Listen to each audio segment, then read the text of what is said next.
prevent any such duty of arising on the part of RAV? B, did the Court of Appeal err in concluding that it would not be reasonable to place the onus of securing the boat against theft on RAV? The second issue is, if there was such a duty of care on RAV, does the judge's finding that RAV reached its duty stand? In particular, did the Court of Appeal set it aside, and if so, did it err in setting it aside? My lords, I would like, with your leave, to first summarize the appellant's position with respect to these issues, and then discuss the judgments below. After that, I would like to turn to discuss the legal principles that we say are relevant in this case, which I don't believe are largely disputed. And then I'll turn to apply the facts and highlight the main aspects of the evidence that we say was mischaracterized by the learned justices of appeal. So, my lords, turning quickly to the summary of the facts. On the first issue, the appellants submit in summary the following. The Court of Appeal's determination that a duty of care was not applicable in this instance was based almost entirely on the interpretation of Clause 17 of the boat slip lease agreement that was made between the appellants assured and the respondent. And the boat slip lease, my lords, which is relevant, that could be found in the electronic bundle at page 51. Clause 17 states, and because it's relevant for our appeal, I'll just read what Clause 17 states, my lords, that the tenant is responsible for the proper operation and mooring and taking all necessary precautions to ensure that the boat is secure from damage from all causes, including without limitation, theft, fire, vandalism, and storm. That's on page 51, my lord, of the electronic bundle. Other than being raised, so my lords, we say, other than being raised at paragraph 7 of the respondent's defense and in its skeleton arguments as an issue to be considered, Clause 17 and its import was not advanced by the respondent as a... Sorry, did you say, I'm sorry, did you say page 51? Yes, my lords, it should be, the clause should be at page 51. Is that the supplementary bundle? Or the original? Because 51 is page 1 of the International Persons Land. Page 70, my lord. Let's try 70. Clause 17. 70, did you say? That's better. Yes, yes, my lords. Is it any better? Well, Page 70. it's there. And the clause... I think there's a better translation, there's a more It's a legible clearer version copy in the somewhere. supplemental bundle. But in any case, it's clear enough there. Yes, it's page 70. It's page 47 of the supplemental bundle, if you wish for a clearer copy, my lords. Thank you, yes. So, my lords, other than being raised in paragraph 7 of its defense and in its skeleton arguments as an issue to be considered, this clause 17 and its import was not advanced by the respondent as a singular primary consideration before the Supreme Court. Well, are you saying that that's somehow not open to them to rely on it? No, my lord. I'm just stating that it was not raised and it was not an issue. So when we come to look at the judge's ruling, there perhaps may be a better understanding as why he didn't expressly address clause 17. Yes, my lord. And so the respondent agreed, my lords, that consideration of clause 17 was not a material issue at trial for the judge to consider. As such, limited written or viva voce evidence was led at trial in relation to the respondent's interpretation and application of clause 17. Well, you don't need oral evidence on what the contract means. In fact, it would be inadmissible. Pardon me, Lord? Oral evidence on the meaning of a contract would be inadmissible. Yes. It's a matter of law what it means, isn't it? Yes, Lord. Further and more critically to note, the Supreme Court's agreed statement of facts and issues that was filed on the 15th of January 2018, and the agreed statement of facts and issues is found in the electronic bundle on page 320. That, let me just make sure that's...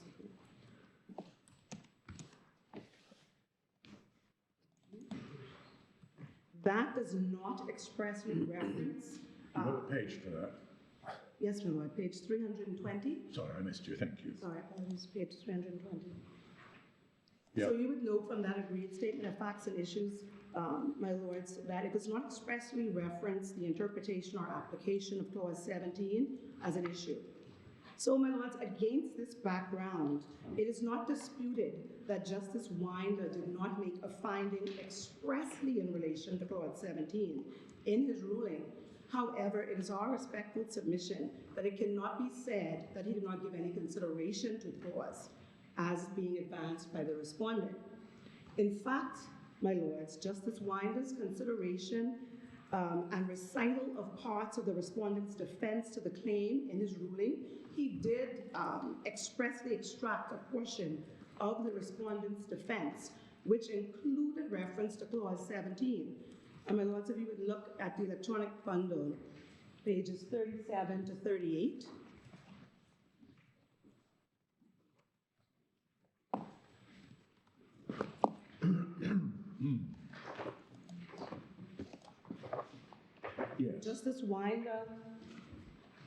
Yes. Justice Winder rightfully identified that arising from the parties' respective pleadings, that the parties agreed a set of facts as being germane for the determination. So if you look, my lords, on page 37, paragraph 2 of the ruling, and paragraph 7 in particular, you would see that Justice Winder in the ruling does reference and refer to clauses 7 and 17 in the boat slip lease agreement. However, as he goes on in the ruling, he determined that the issues were set out by the parties, what he had to address, and clause 17 of the lease was not an issue that was deemed relevant by the parties. And instead, the parties focused on clauses 3, 7b in the lease agreement that relates more specifically to exclusion clauses in specific circumstances. In any event, my lords, notwithstanding the absence of an express finding in relation to clause 17, we say that it's implicit in Justice Winder's ruling that after he determined the boat was secured by the owners, there was no need to resort further to clause 17 in our respectful submission. Notwithstanding that the respondent made little issue of and led limited evidence in relation to clause 17 at trial, the Court of Appeal gave significant consideration, and we're going to see this later on, to the same, and in our submission effectively treated clause 17 as an exclusion clause with the effect of absolving the respondent from any tortious liability on the basis that this contractual exclusion prevented the operation of a duty of care. Well, that assumes that there would be some basis for finding a duty of care in the absence of this clause. But on the face of it, I would have thought this clause does no more than set out what you would naturally expect anyway, unless there was some positive undertaking that the landlord would be responsible for securing the tenant's, what property the tenant chooses to put on the rented space. Yes, my lord. We say this clause tells the tenant what it's required to do in relation to the control it has over his vessel. But we go on to say, however, that clause does not mean that it absolves the respondent of all liability, even for its own negligent acts. But surely the clause is relevant to the question as to whether there is a duty of care. It could come in later. If there is a duty of care, then it could potentially exclude liability, and it would be interpreted strictly. But the first question is there a duty of care? Yes, my lord. The first question is there a duty of care? And we say that the judge, as we go on in our submissions, found that there was a duty of care. But he hardly gave any reasons for doing so, apart from a reference to Caparo Dickman, which has nothing to do with this case. Well, my lord, he does set out in paragraph 7, based upon the submissions in his ruling, his reasons. So. Why do you say that a duty of care arises? Why do you say a duty of care arises? and I'm sorry for taking you out of your way, but I would like to just get myself orientated. There's no express obligation in the contract. You're not relying upon an implied term in the boat slip lease. The owner has an obligation to look after his own property. On what basis do you say the duty of care arises? So, by the way, 17 is the paragraph in relation to the ruling. Paragraph 7 in the electronic bundle on page 40. Yes. Page 41. Yeah. Just as Minder stated, I accept that the defendant, as owner and the operator of the marina, providing dockage and other related services to the slip owners, and it should be noted this is a mega luxury marina, owed a duty of care to such slip owners. And then he goes on to describe the scope of the duty. No, that's just an assertion. Doesn't give any reason at all. Right, but we'll go on into the case, my lord. Throughout the case, he gives the reasons based upon the evidence that was led at trial. He goes on to say the duty, however, is not an absolute duty to prevent the theft of the vessel, but rather the duty of taking reasonable measures or care to ensure that the vessel is kept reasonably safe and not susceptible to theft. And so that's the... Well, why does the fact you own and operate the marina and provide dockage and other services give you a responsibility to prevent theft of the boats kept there? No, my lord, and that's what we say is a key distinction that we need to bear in mind. The judge didn't say that it had to prevent theft, but based upon the evidence... Take care to prevent theft. Sure. Yes, my lord, measures or care to ensure that the vessel is kept reasonably safe. Yeah, well, why? It says that Why does that follow from the fact that you're the owner and operator of the marina and you provide dockage and other related services? Because as we get into the evidence, my lord, we will see that part of the reason why the assured entered into the contract with the marina was that the marina represented that it was safe, that it had security cameras, that it had measures in place that had checks and balances when persons were coming and going from the marina. So but either the marina promises expressly or impliedly that it will keep your boat safe, or it doesn't. And in this case, it didn't. Well, my lord, we say that the lease agreement, you have to read it as a whole and take it also in context with the evidence that was presented. The lease does have a clause 3.3 that the marina has the obligation. And I don't know if I could get into the arguments, but it does say at 3.3 that the marina has the obligation for the care and conduct of the marina. And there are various clauses in the lease agreement that we set out in our written case that shows that the marina accepted that it had control over the premises and that it was obliged and contractually obligated for the care and conduct and maintenance of the marina and the boats. That's clause 3.3. And we say, my lords, that that control could not possibly be said to rest in the hands of the tenant. The tenant cannot control the security of the marina. Its obligation by clause 17, we say, was just over control of its own vessel, which it accepted. And the other clauses of the lease, my lord, that we say sets... Where is 3.3? Could you give me the page number? Oh, yes, my lord. It's page 39 of the supplementary bundle. Have you got the main bundle reference for it? Yes. EB 73, it starts... 73? Yes, that's where the lease starts, my lord, and I'll tell you the exact page of 3.3. Isn't it a clause, essentially, for the basic maintenance and repair of the boat slip, not the security of the boat itself? It's, well, my lord, I'd say that it's broader than that. It talks about the care, the conduct, and we say implicit in that is control of the marina for which the tenant paid a fee for this service, my lord. You can't read that as saying that they're taking a responsibility for who comes and goes from the boat. That's in page 62, my lord. No, my They're lord. simply looking after the boat slip.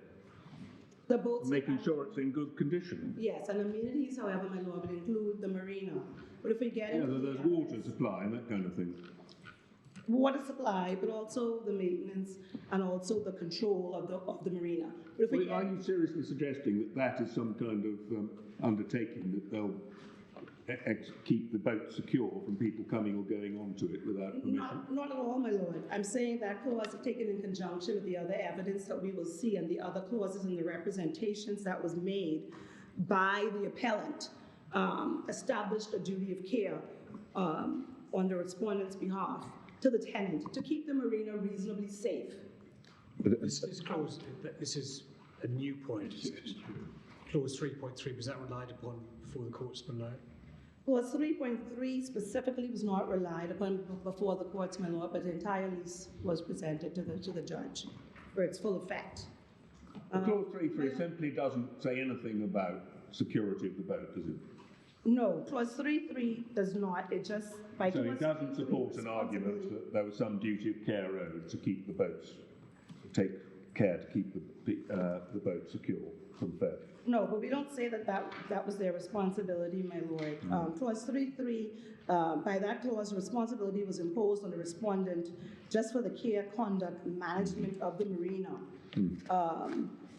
And amenities, my lord, which is important as well, the definition for amenities is found at clause 1.2. And that's defined as such other common areas and amenities that comprise the marina.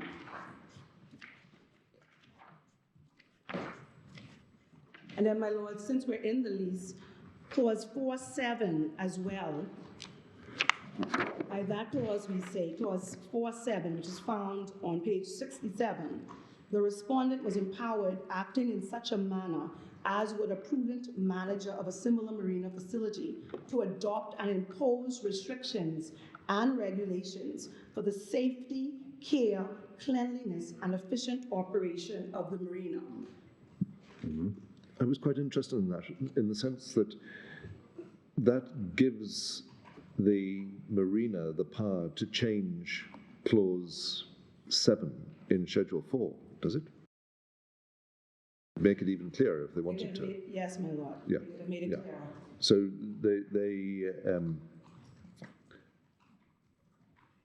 yeah, okay, that's Yes. fine, thank you. The lease, my lord, so in addition to that, the lease also recorded that the boat owners were owners of the unit in the resort of which the marina was a part, and that's at page 54. Other terms of the lease envision that the tenancies of the boat slip would only be granted to owners of such units, and that's by clause 2.5 of the lease. And that the owner, it could only be assigned, my lord, by the owner.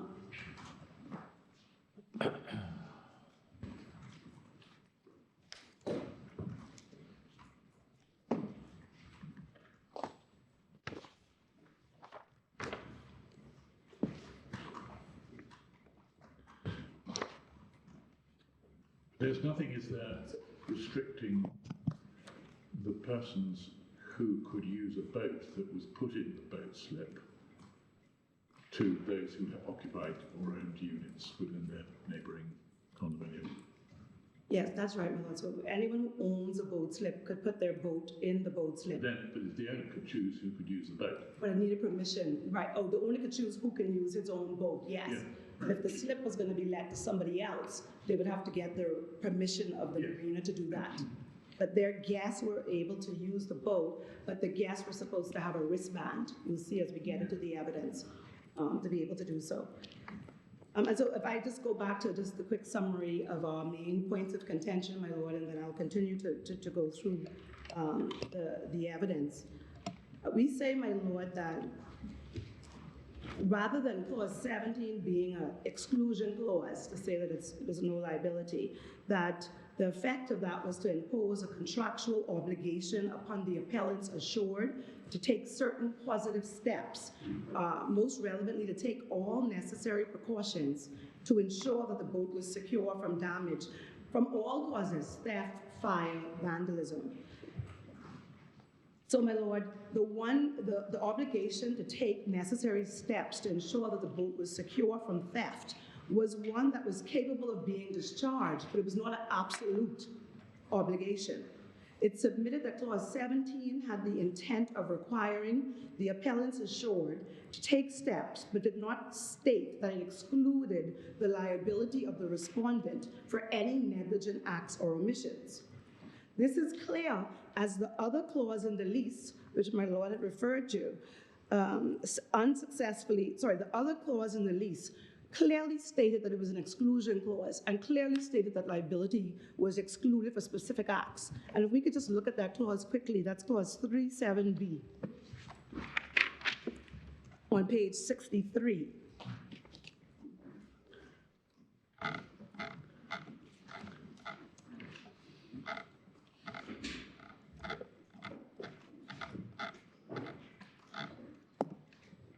So, my lords, you would see there at clause 7, it says, notwithstanding anything herein contained in the landhold shall not be liable to the landlord shall not be liable to the tenant, nor shall the tenant have any claim against the landlord in respect of A, any interruption of any services herein maintained by reason or necessary repair or maintenance. And then B, it goes on for any omissions of negligence of any porter, attendant, or servant of the landlord. And so you would see by that clause, my lord, that's an express exclusion clause with express language being added there where the landlord stated that it's not liable to the tenant for specific acts. And as we come on in our submissions, we would say, my lord, that if it was intended by the respondent that clause 17 was supposed to operate in that same manner, then similarly the express language that you see there in clause 3.7 would have also been used.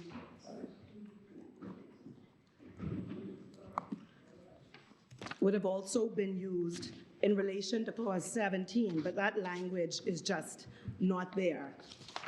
On the second issue, my lords, the appellants submit in summary that the Supreme Court's determination that the respondent had breached its duty should stand, as the respondent on the facts clearly owed the appellant assured a duty of care to keep the marina safe in the terms pronounced by Justice Winder. The Court of Appeal also concluded that Justice Winder had failed to give consideration to clause 17, which we say is incorrect. But in any event, the Court of Appeal did not consider what would have been the outcome if he had made additional references to clause 17 in his ruling, but expressly stated that it did not apply to exclude liability. It is the appellant's submission that the Court of Appeal should have gone on to consider what the position would have been in the absence of their application of clause 17 as effectively an exclusion clause. Accordingly, should it be accepted that... Just before we go on, we need to be quite clear what we mean by safety, don't we, in this context? If you go back to page 66 and sub-clause 7, which is clause 4.7, it talks about restrictions and regulations applicable to the use of the marina and the slip, as in the landlord's judgment are from time to time needed for safety, care, cleanliness and efficient operation of the marina. In that context, safety isn't about protecting boats from theft, is it? It's about people not drowning if they fall in the water. Yes, my lord, that's what that particular one would relate to. And I'm just saying we have to use the word safety. And I think you're assuming that if it's an obligation in relation to safety, it somehow means protecting boats from theft. No, not a blanket. These parties have actually used safety in a different way, at least in this corner of the document. Yes, and in different clauses use words and has different meanings for different situations, my lord, and that's exactly our point as well in relation to clause 17. You are correct. I follow you in that regard, my lord. And can I just also go back to page 63 and the obligation, the exclusion clause in 7B? What are the services that are being referred to there? Yes, any my lord. duty relating to provision of the said services or any of them? What are the said services? Do they include, for instance, checking for wristbands or So that refers to the previous paragraph at 6, my lord. And we say that in this clause, with this clause, Justice Winder found that this did not apply. So the services are set out at clause 6 on page 63. And So so, basically, cleaning the common areas and removing rubbish. yes, exactly, my lord. So we say that the respondents in their defense advanced this clause and clause 17 in support of its position that it's not liable to the appellants assured for keeping the marina safe. This is what the respondent advanced.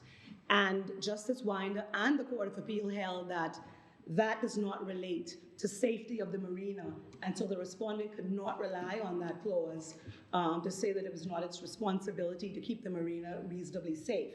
And if that clause could have been relied on, just as Winder said, by virtue of the Consumer Protection Act, that would have been considered unreasonable, and in any event, he would not have upheld that clause. Well, the thing is, they didn't need such a clause because they'd never undertaken in the least to keep the place secure in the first place. Well, this is the clause that was advanced in the pleadings, my lord, by the respondent in support of its position. And so we utilize that clause to say no more than this. One, it's clear that the parties intended and knew what wording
is the marina held itself out as providing a security service, and they had a reasonable duty of care to provide a security service. Yes, my lord. Once they had taken on a security service of some form, they had a duty of care to perform. Yes, my lord. And that's exactly our submission. Yes, my lord. We're saying that once you held it out, and we'll see in the evidence that it was not just a passing statement. Yeah. They held out that they're providing a security service and checkpoints, not only in their pleadings, but in the evidence that was given by their own witness and in the security report that was prepared by the respondent itself. But it slightly begs the question as to what type of security service they were holding themselves. Yes, my lord, and then it ties back in to the phraseology used by Justice Winder. He did not say that you had a duty to provide a security service to prevent the theft. He said that based upon the evidence and the witnesses that he observed, and based upon the information that he got at trial, the respondent held itself out as providing certain things which it did not, which it should have provided. And as a result of that, it breached its duty. Yeah. And so in the defense, I just wanted to just highlight quickly before I go on, in the defense, on page 27, paragraph 8, you would see this is the respondent's defense. He states, paragraph 10 of the statement of claim is denied. It's denied that the defendant was negligent as alleged at all. But then they go on to state further, the defendant owed no duty of care to the plaintiff to keep its vessel safe from theft at all material times. And again, we don't say that you're supposed to keep it safe from theft. It goes on to say, at all material times, the defendant ensured that the marina was secured with security guards and surveillance cameras. These security measures employed by the defendant are not only deemed adequate and sufficient for docking facilities, but were also observed and approved by the boat owner prior to signing the agreement. And so it's our submission that the defendant made these representations. It's put in its pleadings that it provided this service. But as we will see, Justice Winder, when considering the evidence and the witnesses, found that none of these measures were in place. Nothing adequate or sufficient was put in place, notwithstanding that the respondent made those representations. And You have to read paragraph 8 as a whole, don't you? Yes, you have to read paragraph 8 as a whole. As I understand it, what they're saying is the marina did provide a security service with guards and cameras, but not for the purpose of keeping people's boats safe from theft. You've got to read the sentence, no duty of care to keep the vessel safe from theft, with they provided a security guards and surveillance service. And we bear in mind the consciousness expressed in the slip lease that the place had to be kept safe. And that's what Justice So Ryan... that, for example, you didn't have children playing around on the fingers and the pontoons and drowning themselves without some sort of supervision of the place to make sure that sort of thing wasn't going to happen. But also theft and people walking in on the property, my lord. You will see from the evidence that comes at trial, also persons walking in and out of the property. It's supposed to have adequate security for those purposes as well, not just a child falling. We say that they said that they had security guards and surveillance cameras that were sufficient and typical for a marina in those circumstances. And when we get into the evidence, we will see that that's fleshed out by exactly what they meant by that. And so when we go back to Justice Winder's ruling, which I think is very important, Justice Winder's ruling, he did not find that the respondent has to prevent theft. He didn't find that the respondent was supposed to have theft foolproof measures in place for the boat. He simply said at paragraph 7, this is the duty, and I accept that the defendant, and this is after you heard the evidence that I will highlight for you shortly, as the owner and operator of the marina, providing dockage and other related services to slip owners, owe the duty of care to such slip owners. He says the duty is not absolute. It's not an absolute duty to prevent the theft. So he makes that clear in his ruling. It's not that he says the duty is to prevent the theft, but rather the duty of taking reasonable measures or care to ensure that the vessel was kept reasonably safe. And that is what he said. He said not to prevent the theft. He just said that the marina, based upon the evidence that he's heard, which we will get into, because I think it's very important, you can't look at it in isolation. We have to look at what's pleaded. Sorry, I'm not quite following the submission. I mean, what he says is there's a duty to take reasonable care to ensure that the vessel is kept reasonably safe and not susceptible to theft. Yes, my lord. In other words, reasonable care to prevent the boat being stolen. Yes, my lord. Reasonable care to ensure that it's reasonably safe. So in other words, someone just can't walk onto the property and walk to the boat. That's the essence of his reasoning. The problem is, why would that duty of care be found? It can't be found because they are providing security guards and surveillance cameras, because that isn't, as is in fact said in the defence, paragraph 8, that is separate from keeping a vessel safe from theft. That has got other purposes. So where does Mr. Justice Winder get the crucial duty of care to prevent theft of the boat? To ensure the vessel is reasonably safe. I'll go through the evidence, my lord. Well, just tell me in summary now what it is that you say gets him to that position.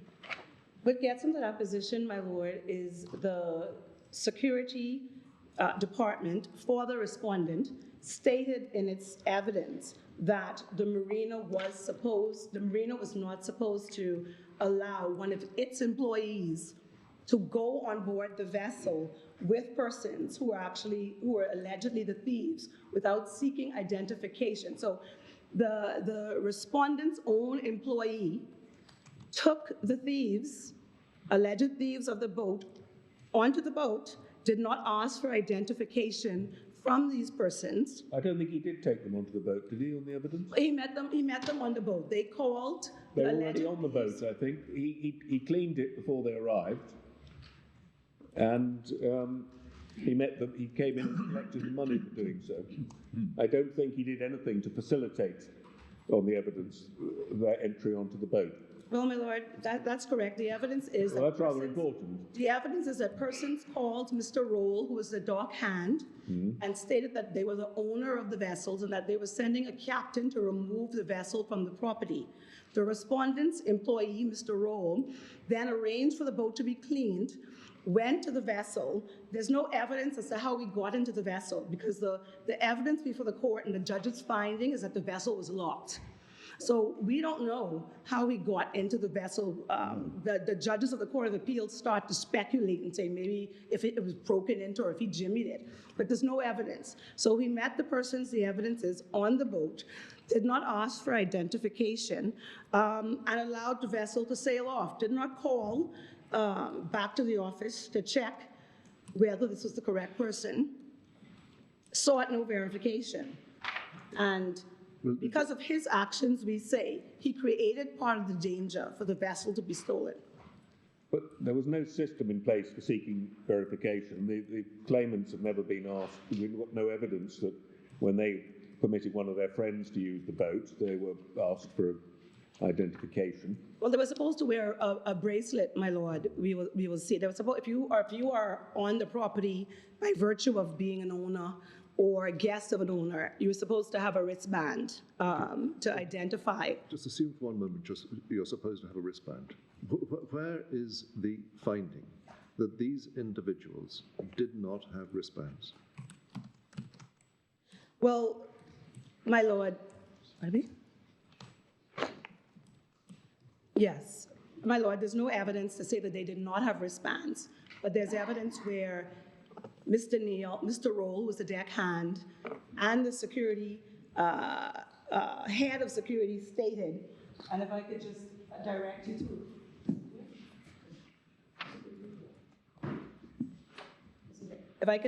the incident report. Yes. That's found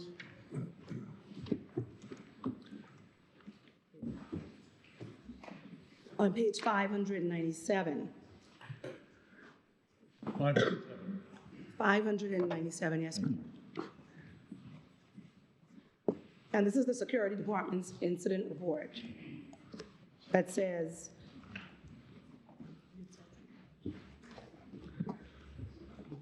that says on Friday the 7th of August, and this is the respondent's security report, my lords.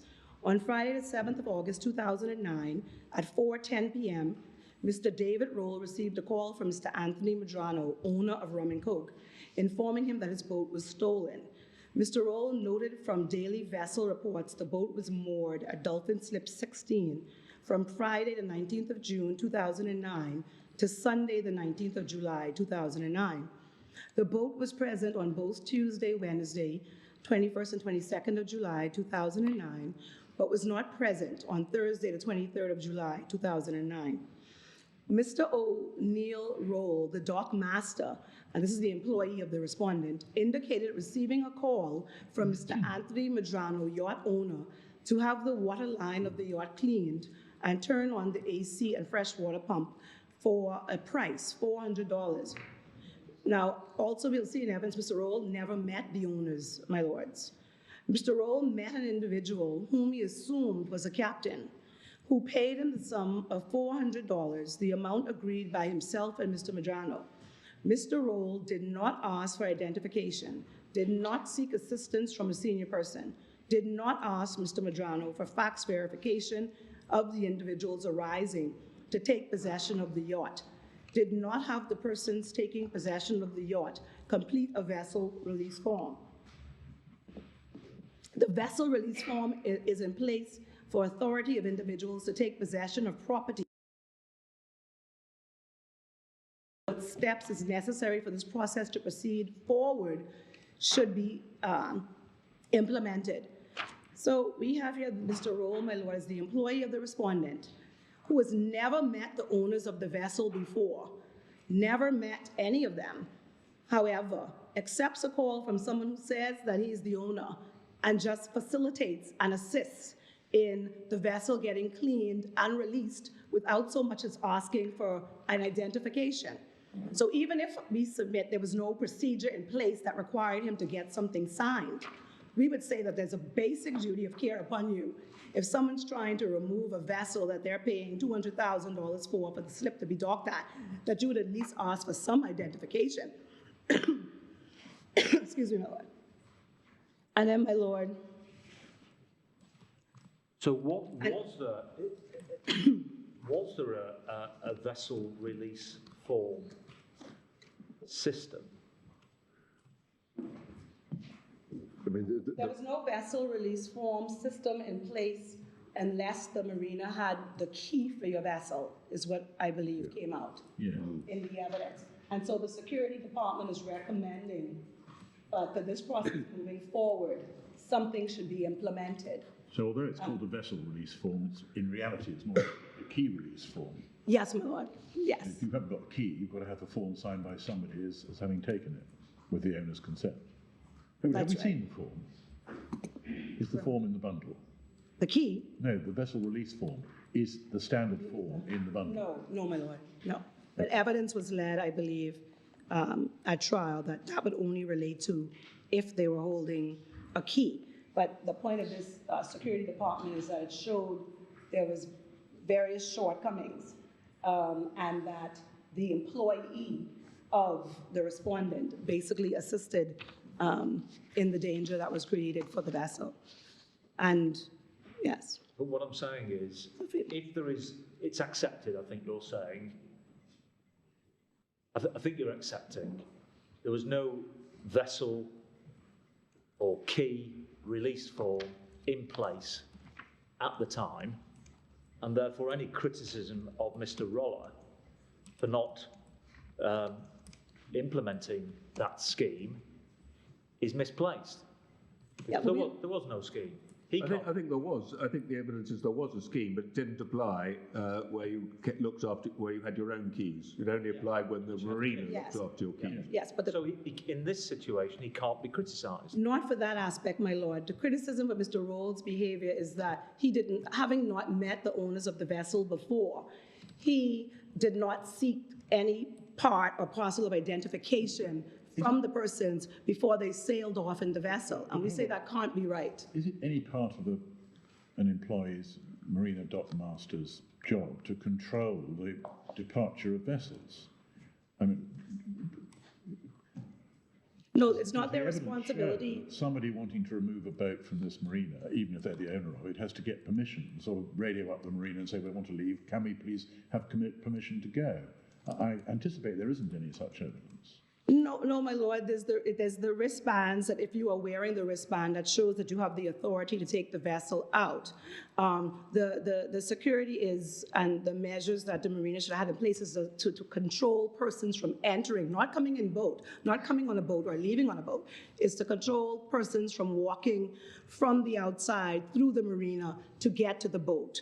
That is the part that we submit there was a failure to have any checkpoints, notwithstanding that the respondent stated that there was security and there were checkpoints. But those checkpoints were not implemented. And so persons were able to walk freely through the marina to get on a boat. And so we submit that the fact that the employee of the respondent did not seek identification from persons that he's never met before to at least verify that they were the appropriate person to take the vessel, we say, well, that's a breach.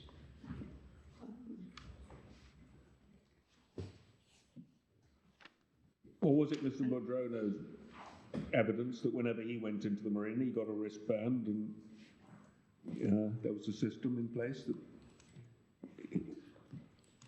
Yes, I'll turn to his evidence. Mr. Modrono said that he understood there was supposed to be a wristband in place and that there are also supposed to be checks for people who are coming and going through. That's one thing, but did he say that there was such a system so that whenever he and his friends went into the marina, they got wristbands?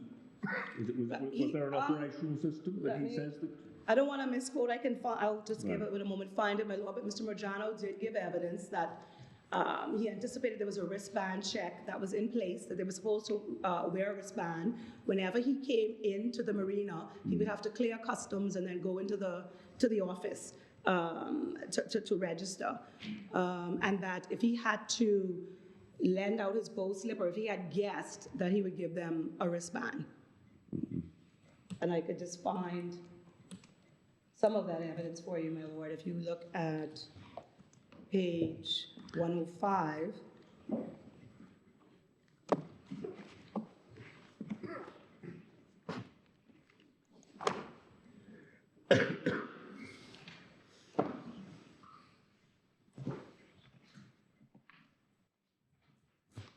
so if you're with me, my lord, it's page 105.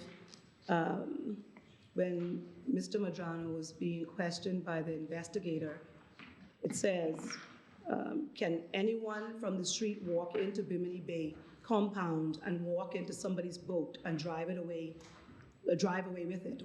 What? And then Mr. Modrono states, I don't know. They have a entrance at the beginning, and basically that's, I think, more geared toward the natives coming in. You're supposed to have a band that identifies you as a Bimini Bay. If they are checking it or they're not checking it, I don't know. But you're supposed to have a band that says that you are an owner or you're a renter of Bimini Bay, and therefore you should be around. Yes. And then, my lord, the oral evidence at trial could be found at paragraph 63 in the Court of Appeals judgment on page 1198. So that's Mr. Modrono testifying that he expects that there's, I'm giving evidence that he expects there to be a band, and if you're walking around the property, you should have a band. This was his understanding. And then if you look at the Court of Appeals ruling that summarized the evidence, at paragraph 63 of the ruling, it states, Mr. Modrono spoke to the security. He observed at the resort. Answer, well, definitely. Like I mentioned at the beginning, with the more personnel, as soon as you're coming into the marina, you need to check in with the dock master. Switch over to the VHF 16. Check in. Someone meets you at the marina at your slip. They sign you in. They fill out the paperwork like I showed you at the beginning, what I have. And they'll sign. That's when you're coming in your boat. Yeah. Yes, the next paragraph, my lord, I just want to keep it in context. And then at the same time, no one is allowed on premises unless they have a wristband. And by having a wristband means that you are checked into the resort and you are an owner or a guest. So they do not allow anyone else that does not have a wristband to be on property. That's the evidence that led to trial. I'll just finish it. There's definitely always the dock masters or the assistants, deckhands, or whatever you call them, walking around. The property is lit. There are security guards that will escort you out where you can't come into certain areas of the property. We know that the security was understaffed.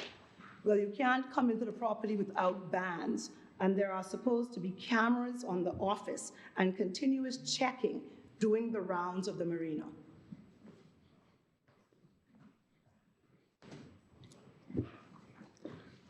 And then, my lords, just sticking on that point, if you look at page 310, the investigation log,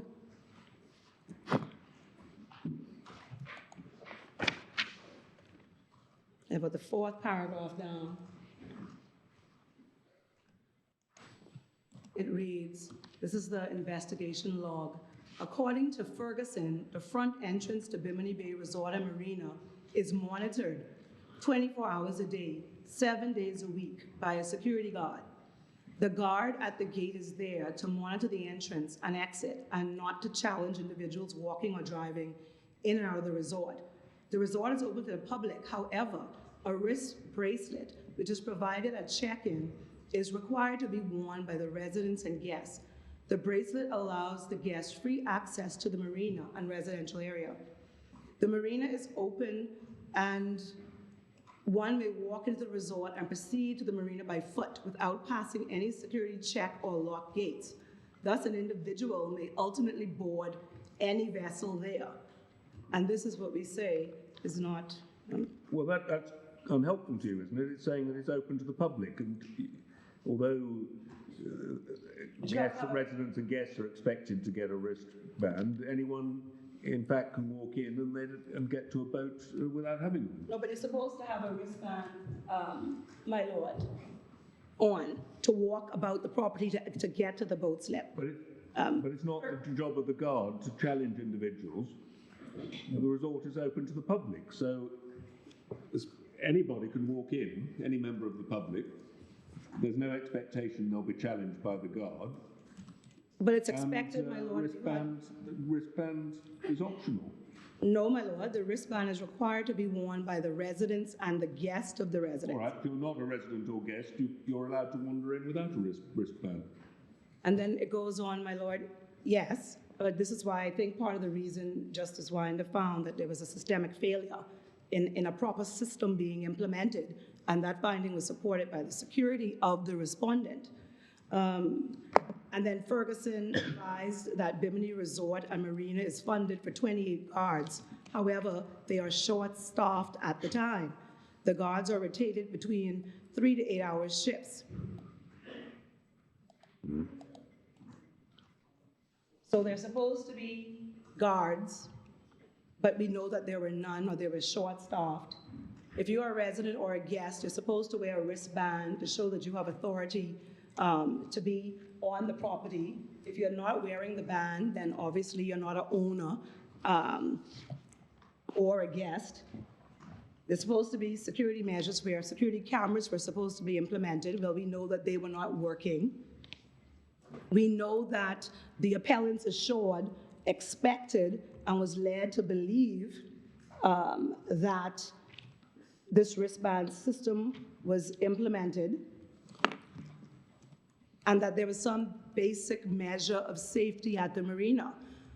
But all the evidence that was led at trial shows that none of that was there. So there was the expectation, the representation, and the reliance.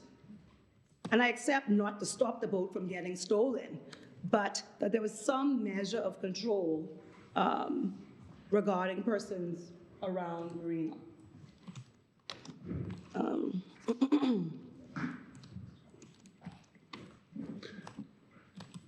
Do we have any photographs of this front entrance to the marina? At Exhibit A of the lease, Yeah. my lord, there's a plan that may be helpful. Yeah. It's in the bundle, let's see the clearer one, the supplemental bundle. At page 50, you would have a clearer plan. Is that the same plan as we have in the main bundle? Yes, my lord, but it won't be as clear. Which is at page... Look clearer there. And so when you come from the roundabout into the, what I call the spine road, And that would be at page 51 in the electronic bundle. there's no gate at where the two X's are, is that right? There's just a road leading into the marina. It's on page 73, my lord, who's using the electronic bundle.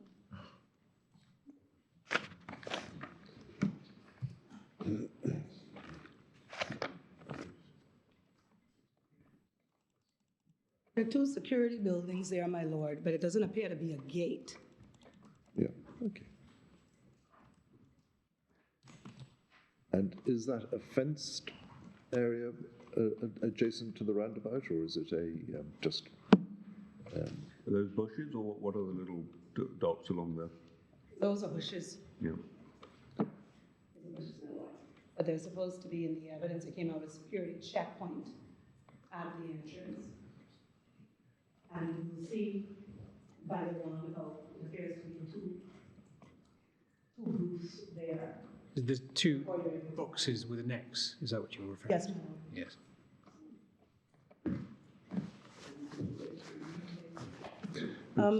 I can see that there might be an assumption of responsibility to, well, providing a service to keep out people who are, for instance, a danger because they're on drink or drugs or whatever it might be.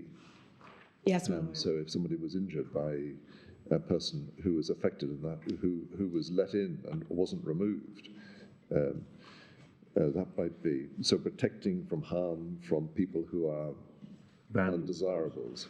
Or we would say people just walking in, my lord, hopping on the boat and sailing it away with the assistance of the respondent's employee, without not so much as asking for a driver's license for some form of identification.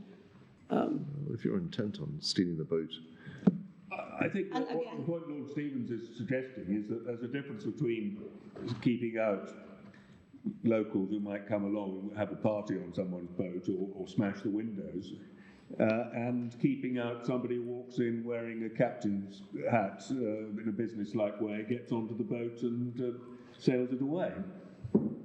There's a difference in that, my lord, yes, but we don't know. I'm not sure he came on wearing a hat and business. No, I know, but who looks a respectable person and gets onto the boat without assistance. What we know is this, that the respondent's employee, Mr. Roll, assisted the persons in removing the vessel. That's what we know, without asking for any identification. We know that the vessel was locked when the appellants assured left. The evidence that was accepted by Justice Rinder was that the vessel was locked. And so if we go back to clause 17, that's relied upon by the respondent, that clause only requires the appellant to ensure that the vessel is secured from theft or from fire.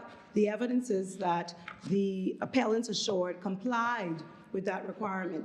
The vessel was moored, the vessel was locked, and the security officer of the respondent stated in evidence that there was nothing else that the appellant could do to ensure that the vessel was safe, and so he discharged that obligation. I mean, I suppose by way of example, if there was a fire on the property that spread to the boat and the boat burned down and the fire was caused by the same Mr. Roll, if we accept the interpretation of the respondent, then the respondent wouldn't be liable to the appellant either in that instance, if you accept the interpretation being placed on clause I don't 17. think that's the way the Court of Appeal interpreted the clause. They recognised that there could be liability for a damage caused by a positive negligent act. But they said, but then they added evidence, my lord, to that. Yes, my lord, but they added evidence to say that such as if the boat was jimmied or if there was a break into the boat. But the fact of the matter is no evidence was led by the respondent in that regard. And when it was established that the boat was secure, there was no other evidence led or questions asked about what else could have been done by the appellant to ensure that it discharged its obligation. So we say that once that obligation was discharged, which is accepted by Justice Rinder based on the evidence, then the respondent actions should be considered against its pleaded case and against the representations that were made to the appellant that were relied upon by the appellant's assured. And my lord, so it's our respectful submission that in the Supreme Court, and then remember as well, my lords, that obviously the justices made mention to the Bahamas Air case where they stated they're not supposed to interfere with the winding of the trial judge unless he has come to a conclusion that is wrong. Because you may have come to a conclusion that you may a different conclusion, or you may disagree with what he said. That is not a justification for overturning his decision. And in the Supreme Court, we submit, my lord, the ruling that Justice Winder gave was proper because, one, it's clear that he considered the contractual obligations of the party. Two, he determined that the viva voce evidence of the appellant was preferred to the evidence led by the one witness called by the respondent. Three, he considered the duties and the obligations which would ordinarily be owed by a luxury mega yacht marina, and that's at paragraph 7 of his ruling. Four, he concluded that the respondent was in breach of these obligations, and that's at paragraph 13. If we could look at the electronic bundle, page 44. You say 44? Yes, my lord. Page 44, paragraph 13. Page 40, paragraph 13, he states, I am satisfied that the defendant breached his duty of care. The trouble is, he started off by conjuring out of nowhere a duty of care to keep the vessel reasonably safe from theft. He didn't actually consider the questions. Supposing there was a responsibility to provide security cameras that worked and the number of guards that were meant to be employed, and to work the wristband system properly. He never actually considered the question whether, if the surveillance cameras had been working, there had been the right number of guards, and wristbands had been required of owners, that would have prevented the theft. No, he didn't state that for prevention. The judge found, the duty that the judge found. I know, but let's suppose there was a breach of such a more limited duty, not to keep the vessel reasonably safe from theft, but to operate the system that was meant to be in place. And then there's a causation question as to whether, if that system had been operated properly, it would have been likely to have prevented the vessel from being stolen or not. Yes, my lord. No, he did not go on to go that far into the evidence, but he does say at 12 of the ruling, which I think is important at page 43, is I did not accept the defendant's submissions as to the state of the facts.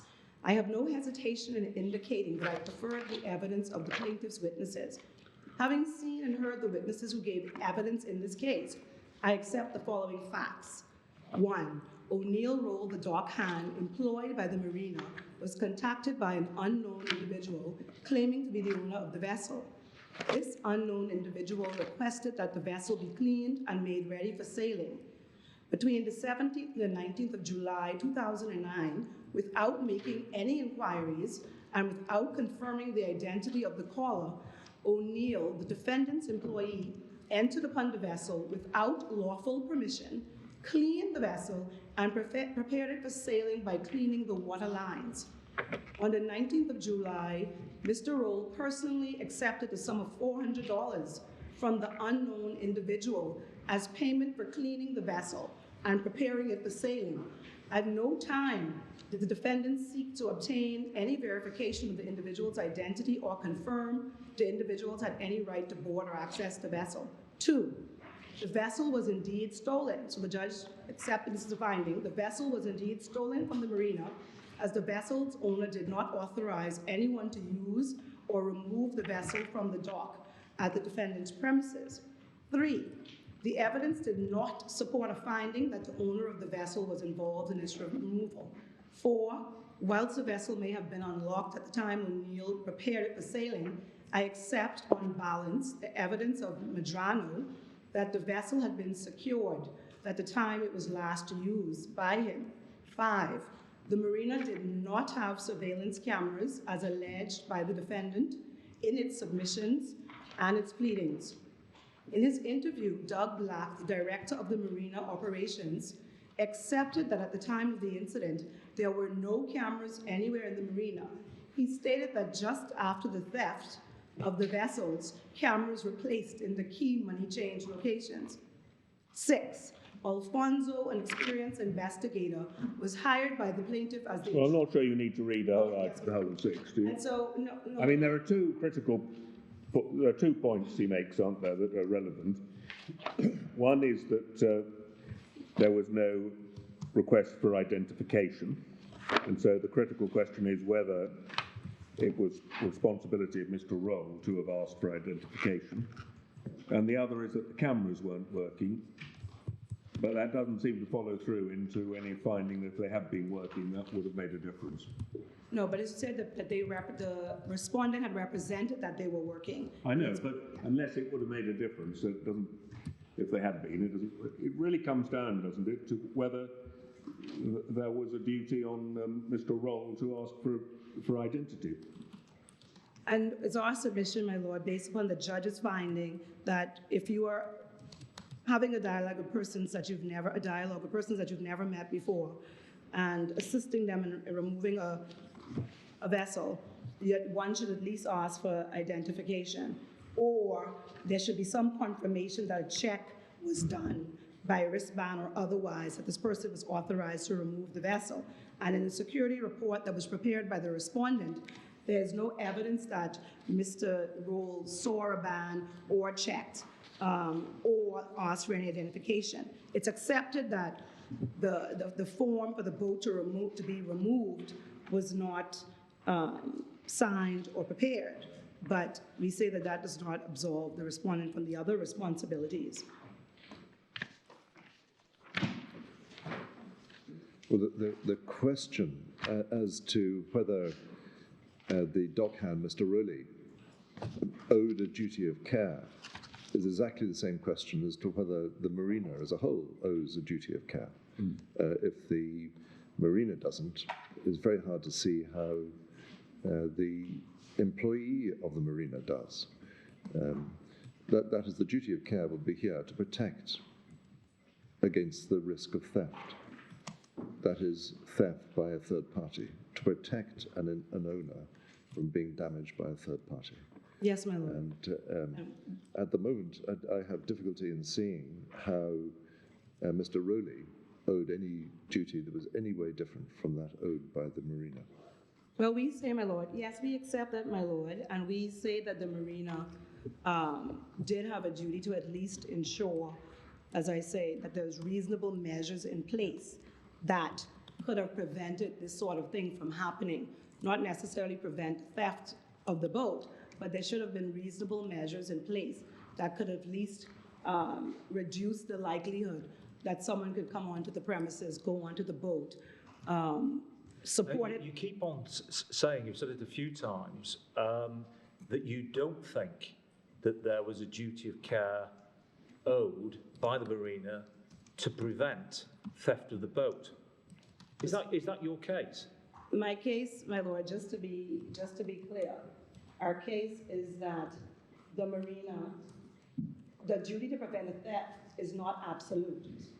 No. However, as Justice Winder found, that there should have been reasonable measures put in place. To make theft more difficult. Yes, yes, my lord. That's basically, to make theft more difficult. At paragraph 7 of the ruling. Excuse me. So something should have been there to make theft more difficult. And the fact that its employee, the respondent's employee assisted, we say that he also created the source of danger for the boat being removed. So this was a vessel which was unlocked at the time. It was left by Mr. Antimandoro in a locked condition. Yes. By the time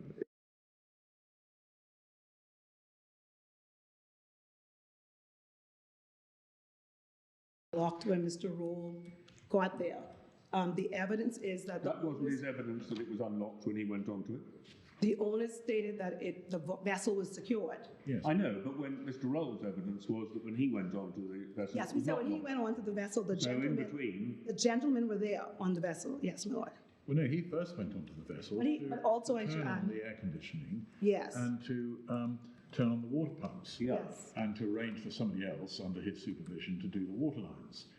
But my understanding was that he couldn't have turned on the air conditioning or the water pumps if the vessel was locked unless he had a key. Well, this is the point, my lord. His evidence was untested at trial. He was not called to give evidence at trial, and the only evidence that was led at trial was that the vessel was locked. O'Neill's evidence, we say, has to be treated with caution, because he said a lot of things that were inconsistent. Well, with I mean, one actual- scenario is that Mr. Roll, because he was paid by the people who called him on the phone, got access, managed to get access to the boat, but there's absolutely no evidence to support that. And yes, And despite the fact that it was locked, managed to break into it. it could be. I mean, Mr. if there Roll- was evidence to that effect, then you'd be up and away, but there isn't any. The only evidence we have, my lord, is that the vessel was locked at the time that the Yeah, owners left, yeah. which meant that they discharged their obligation. inference There's is- no other, and then Mr. Roll left the property after the theft. The inference is that somehow or other the boat got unlocked by the time, at any rate, by the time Mr. Rowe met the thieves on board, and on the face of it, by the time he went on to do things that could only have been done on an unlocked boat. Or the inference could be, my lord, that Mr. Roll broke into the boat to get the $400, and then. It was never part of No. your case that he broke into the boat. No. No, my lord, but the Court of Appeal, when it started to assess the situation. But you'd have to prove that if you want to show that it's their responsibility because of something their employee did. You would have had to make a case and prove on the balance of probability at trial that Mr. Roll provided assistance by breaking into the boat. I think, but And that, if such a case had been proved, I would have thought you would have succeeded. But I think what the judge found, however, my lord, is the boat was secured. I can't go any further than what the judge found. The boat was secured at the time that the owners left, and the respondent's employee assisted persons who were unknown, who were not identified, to have the boat sail away. But only by cleaning it After and cleaning. turning on the air Turning on the conditioning. air conditioning. That's Mr. Roll's difficult statement. to That think- was not tested. That was not. It's difficult to think that what Mr. Rowe did, namely arrange for the water line to be cleaned, turn on the air conditioning, turn on the water pump, had any causative effect in making it easier to steal, isn't it?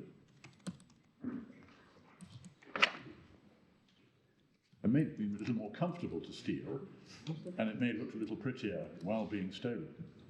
But Yes, well, I guess in that way, my lord, in effect, Mr. Roll then gave cover to the thieves, because by making those statements that are unchallenged or not tested at trial, it does leave room for the speculation that happened at the Court of Appeal and in some way now, my lord. And so the fact of the matter is there was No, but I mean, evidence led. you made a case, the judge made findings as to what Mr. Rowe did. Those findings did not, I mean, the judge clearly thought about whether he should make a finding that Mr. Rowe unlocked the boat, and he decided not to. But he did make a finding that the vessel was stolen. He did, Oh, yes, certainly. yes. I'm talking about it being unlocked. I mean, the judge did not lay on Mr. Rowe responsibility for having unlocked the vessel or got hold of the keys. No, he said it may have been unlocked at the time Roll prepared it for sailing, so he's accepting it hadn't been proved otherwise. But at 40, he does find, at paragraph 40 of the paragraph 640, he does say that he found that the actions of Mr. Roll contributed to the theft. So the judge does make that Well, I know, finding. I'm just not quite sure how they did. If all that Rowe did was what the judge said he did.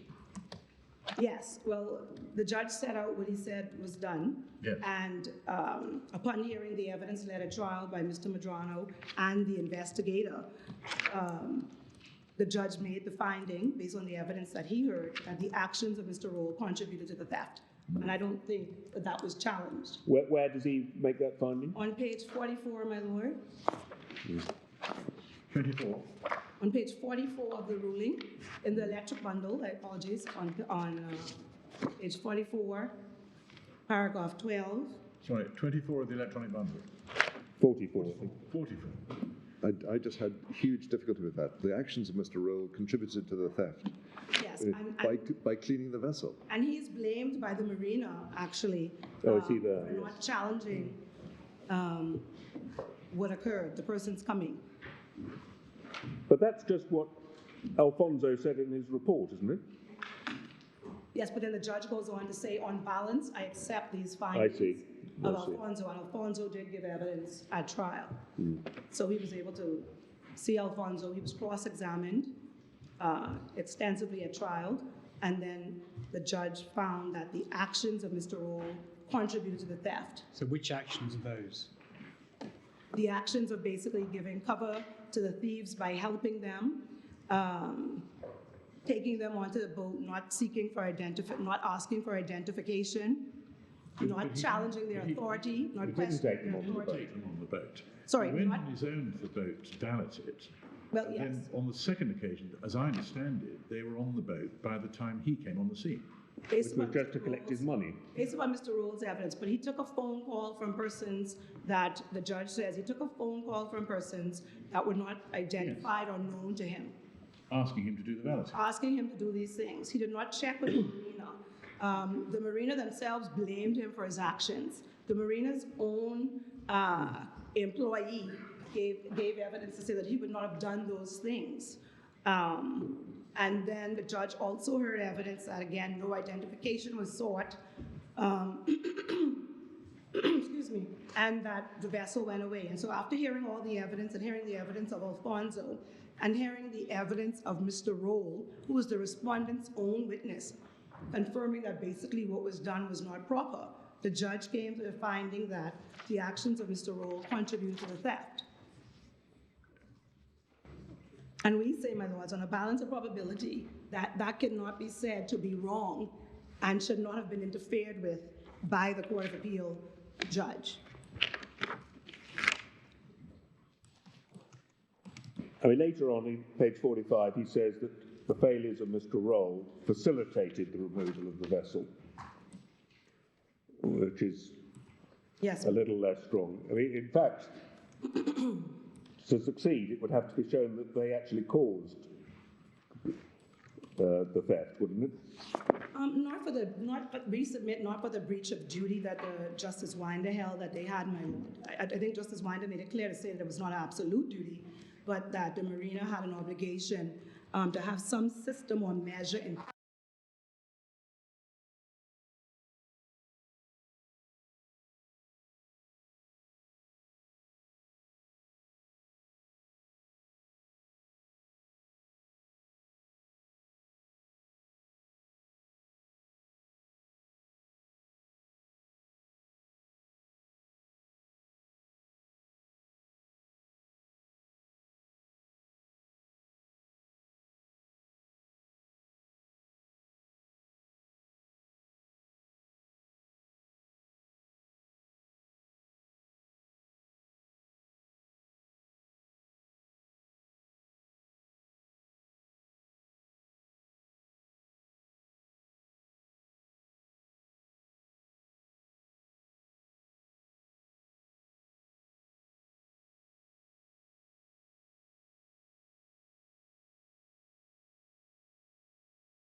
those are the positive acts, my lord, that we say, that the judge found facilitated the theft.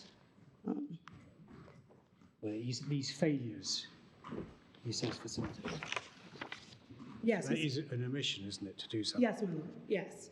And we submit that based upon the evidence that was led at trial and the evidence in the documents, the Court of Appeal could not say that it was wrong. You may have come to a different conclusion, but clearly there was sufficient evidence before the judge at the time to allow him to make this finding.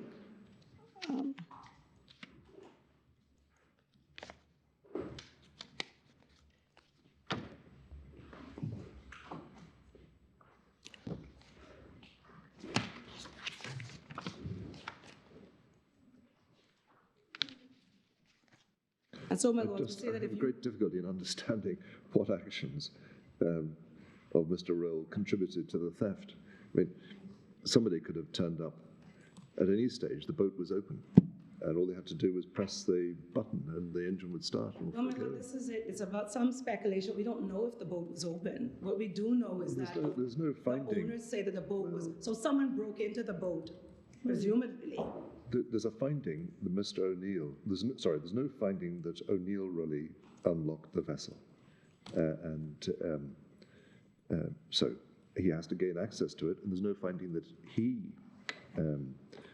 unlocked it. Therefore, he got into the vessel without having to unlock it. Therefore, it's open.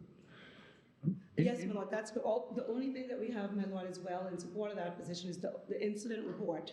When you say you have difficulty understanding what Mr. Roll did, the incident report that was prepared by the respondent, that's on page 597. Basically just states that. The judge did not find that O'Neill Raleigh unlocked the vessel. No, my lord, no. It is inevitable that O'Neill Raleigh gets onto the vessel and turns on the air conditioning. For that to occur, the vessel has to be open. Yes, my lord. Yeah. As the judge specifically accepted at the bottom of 43. If one thinks it through, the original conversation where O'Neill is invited to do the balloting must have included a bit of it along the lines of O'Neill saying, well, is it locked? And the other guy's saying, well, either no, it's not, or we'll make sure it's unlocked when you come to do it. Because there's no evidence that the marina had the key. Yes, there's no evidence that the marina had the key, my lord. The only evidence, as I say, is that the owners of the vessel said that they left the vessel locked, the boat was secured, the respondent. Yes. I'm accepting. Evidence I'm said, absolutely accepting. yes. When Mr. Modrono, wherever it was, last left the boat, it was locked. But and the judge found. O'Neill simply agreeing to do $400 worth of balloting must have involved some sort of discussion on the telephone about how Neil was going to get into the boat to do it. No, my lord, the judge found that Mr. Roll facilitated the theft by accepting the evidence of the respondent's security, saying that he did not seek identification from these persons who he's never met before, and that one would expect at a minimum that you would have sought identification from persons that you are allowing to take a vessel away from the property, and he did not do that.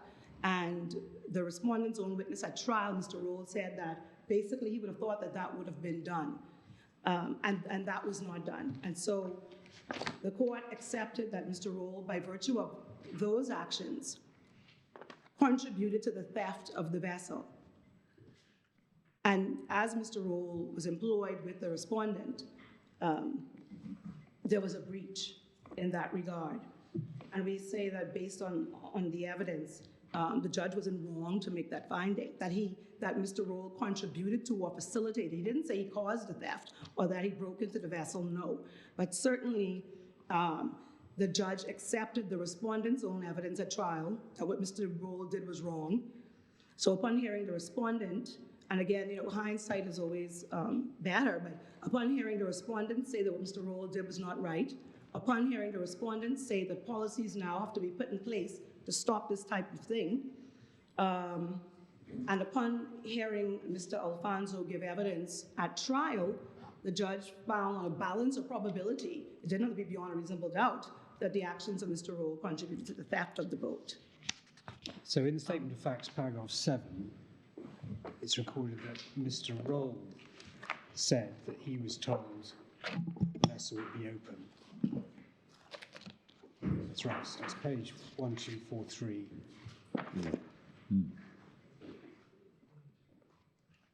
Paragraph 7. Yes, my lord.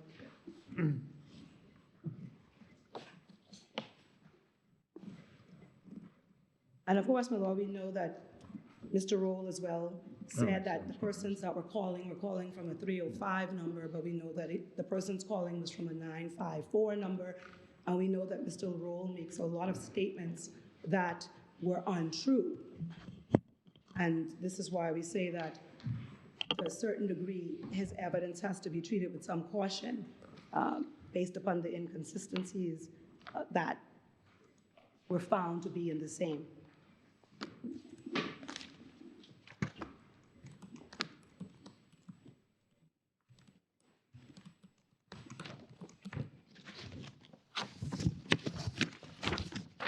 And my lord, of course, I think we all understand, it's accepted the clause 17, the appellant's assured gave evidence that, as far as he was concerned, he discharged his obligation under clause 17.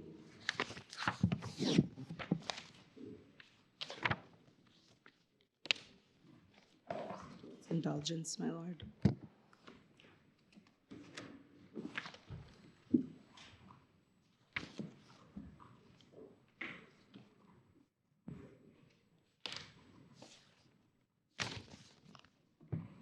So, my lord, based upon what Justice Winder said as well, that the respondent owed a duty of taking reasonable measures of care to ensure that the boat was kept reasonably safe and not susceptible to theft. We say, based upon the evidence that was led at trial and what we have just gone through, the judge was right to find that that was a duty, and that that duty to take reasonable measures or care to ensure that the boat was kept reasonably safe, that duty was there and that duty was breached. We say that duty was there as well by the respondent's admission to having security present, and that the judge finding that there was a breach in those obligations, we say were correct and should not have been interfered with by the Court of Appeal judge.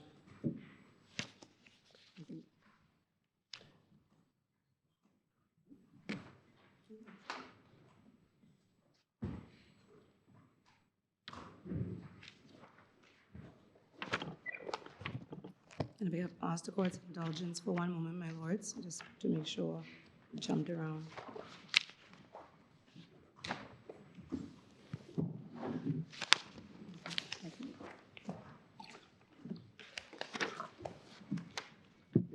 If you, I just was sorry, go ahead. well, I was just asking, if you are seeking to establish a duty of care by analogy with another case, is there any case that you know of in which a marina has been held to be under a duty of care to take reasonable steps to prevent theft? Not a marina, my lord, but we rely upon the Western Air case that was to do with the plane, but not these facts with the marina. But we do say the Western Air case is similar, where the persons, where the airport authority was found liable for the plane being stolen because there were breaches in its security protocols. Are you going to take us to that case in the course of your submission?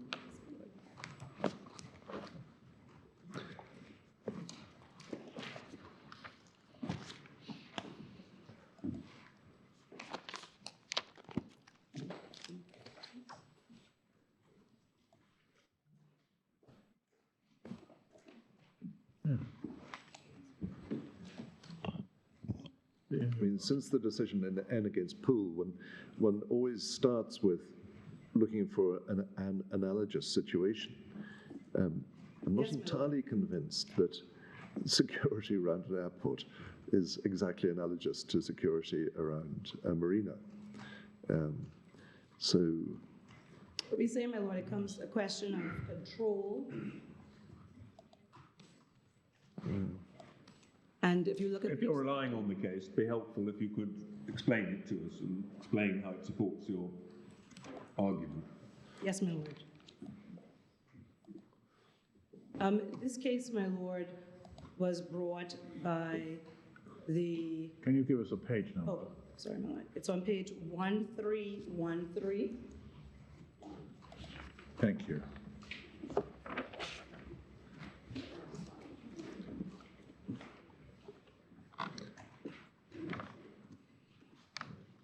Oh.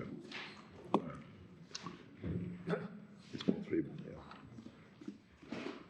Sorry, my lord, just my computer has froze. I'm just trying to find it in my...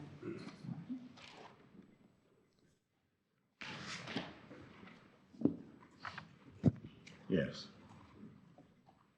Sorry, my lord. There's... So the aeroplane was in a designated restricted zone.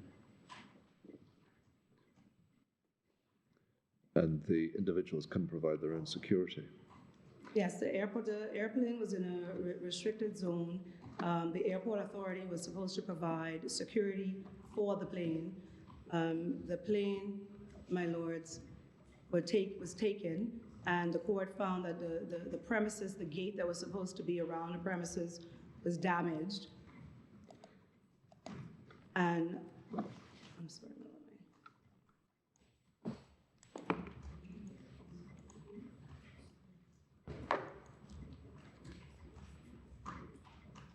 I mean, if you look at paragraph 2 of the judgment, 1315, that looks like a very different set of facts to our marina. my lord, the facts are different, but we submit that the principles of proximity and control, in particular the principles of control, who had control to secure the area with respect to the plane and who had control to secure the marina, is similar, my lord. We submit that the appellants assured was not in a position to put security measures in place to stop persons from walking onto its premises, my lord, unchecked. And so that degree of control is exercised purely by the respondent. And similarly in this case, my lord, at 21,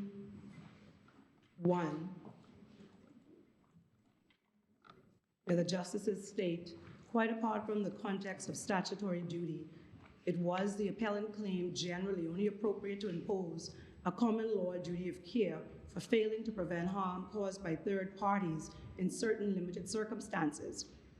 3 principal categories had been recognized. 1, where the defendant created the risk of danger that the third party might cause harm to the claimant. 2, where the third party was under the control or supervision of the defendant. 3, where the defendant had assumed a relevant responsibility toward the claimant. None applied here, the appellant argued, but the court then went on to find that that did apply. And so similarly, we say, based upon these principles, my lord, that were identified, it's our submission that the respondent's employee created the risk of danger that by permitting the thieves to come on board the vessel. We also submit, my lord, that the defendant had assumed responsibility for at least keeping the marina safe, and by putting checkpoints in place, supposed to come and go off of the property, they assumed a relevant responsibility toward the appellant. So is it part of your case that paragraph 21, although it was what the appellant was arguing, you're accepting, are you, that you need to fall within one of those 3 principles? Yes, my lord. And which of those 3 principles or categories are you saying is in place here? We submit that the defendant, my lord, we submit that the respondent, RAV Bahamas employee, Mr. Roll, created the risk of danger that caused the harm to the appellant by permitting someone to go on board the vessel without seeking verification and without reporting to its security department that other checks and balances were done. He did not report, for instance, that the person on the boat had the wristband. That's conflating omissions with positive actions. If you turn off a sprinkler system, you're creating the risk of danger. But what is the positive action here by which a danger has been created? We would submit, my lord, that a positive action is simply the employee taking the thieves to the vessel. But he didn't. You keep saying that, Sorry. and we keep coming back to the fact, and on the fact he yes, didn't my take lord, them. apologies. Accepting the call from the thieves and not seeking verification. But that's a failure to do something, it's not doing something.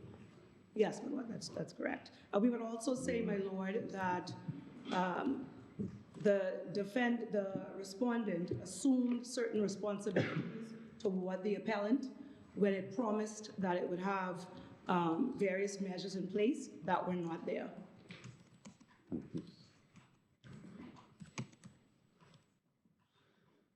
So it's based on, sorry.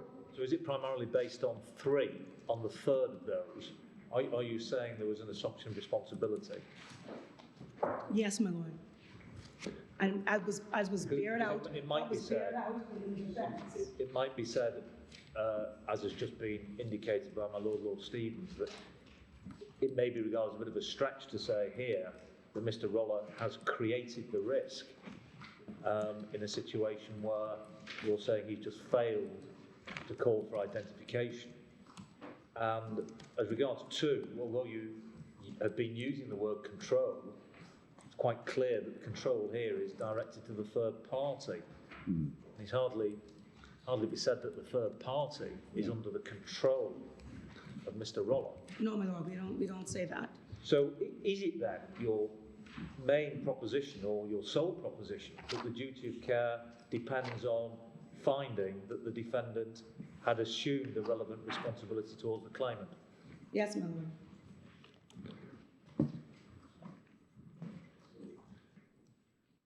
And then the next And question. we also would just highlight as well, my lord,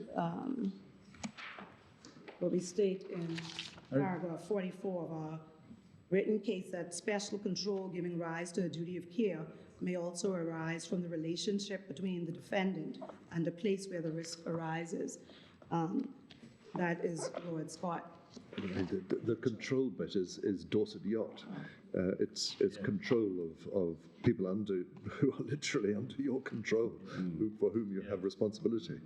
And in relation to 3, the next question always is, had assumed responsibility for what?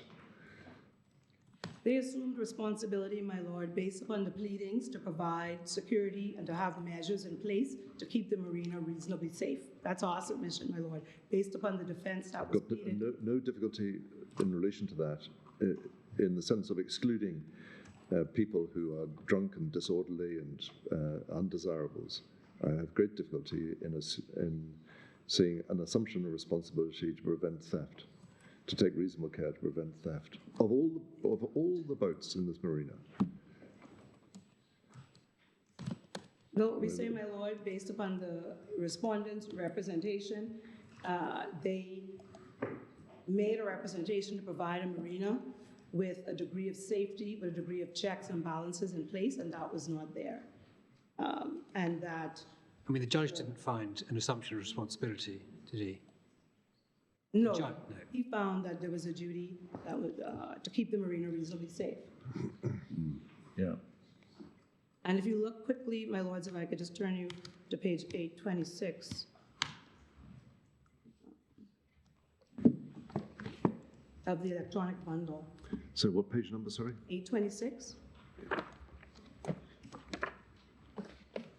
At line 12, you would see where the respondent was questioned. I see, so that's page 826 of the electronic bundle, where it says, I see, and at the time you brought your vessels to the marina, you advised someone at Bimini Bay Marina that you had concerns about the level of security at the marina. No, I just wanted to see, they were putting some cameras, they had some cameras in the office, they were putting some lights, they were improving the marina. Question, okay, in your view, that was adequate enough for you to enter into the lease agreement and to dock your vessel? Yes. Going to line 27. Yes. Sorry, let's read all of it, my lords. The question at line 24, okay, and presumably, Mr. Modrono, you considered that adequate based on your past experience going to other marinas? Answer, yes. That is why we paid a good amount of money for the marina, because we believed in what we were buying. Question, right. Answer, to be a world-renowned marina, to be a safe marina, and that's why we purchased it. If not, we wouldn't have spent the money on it.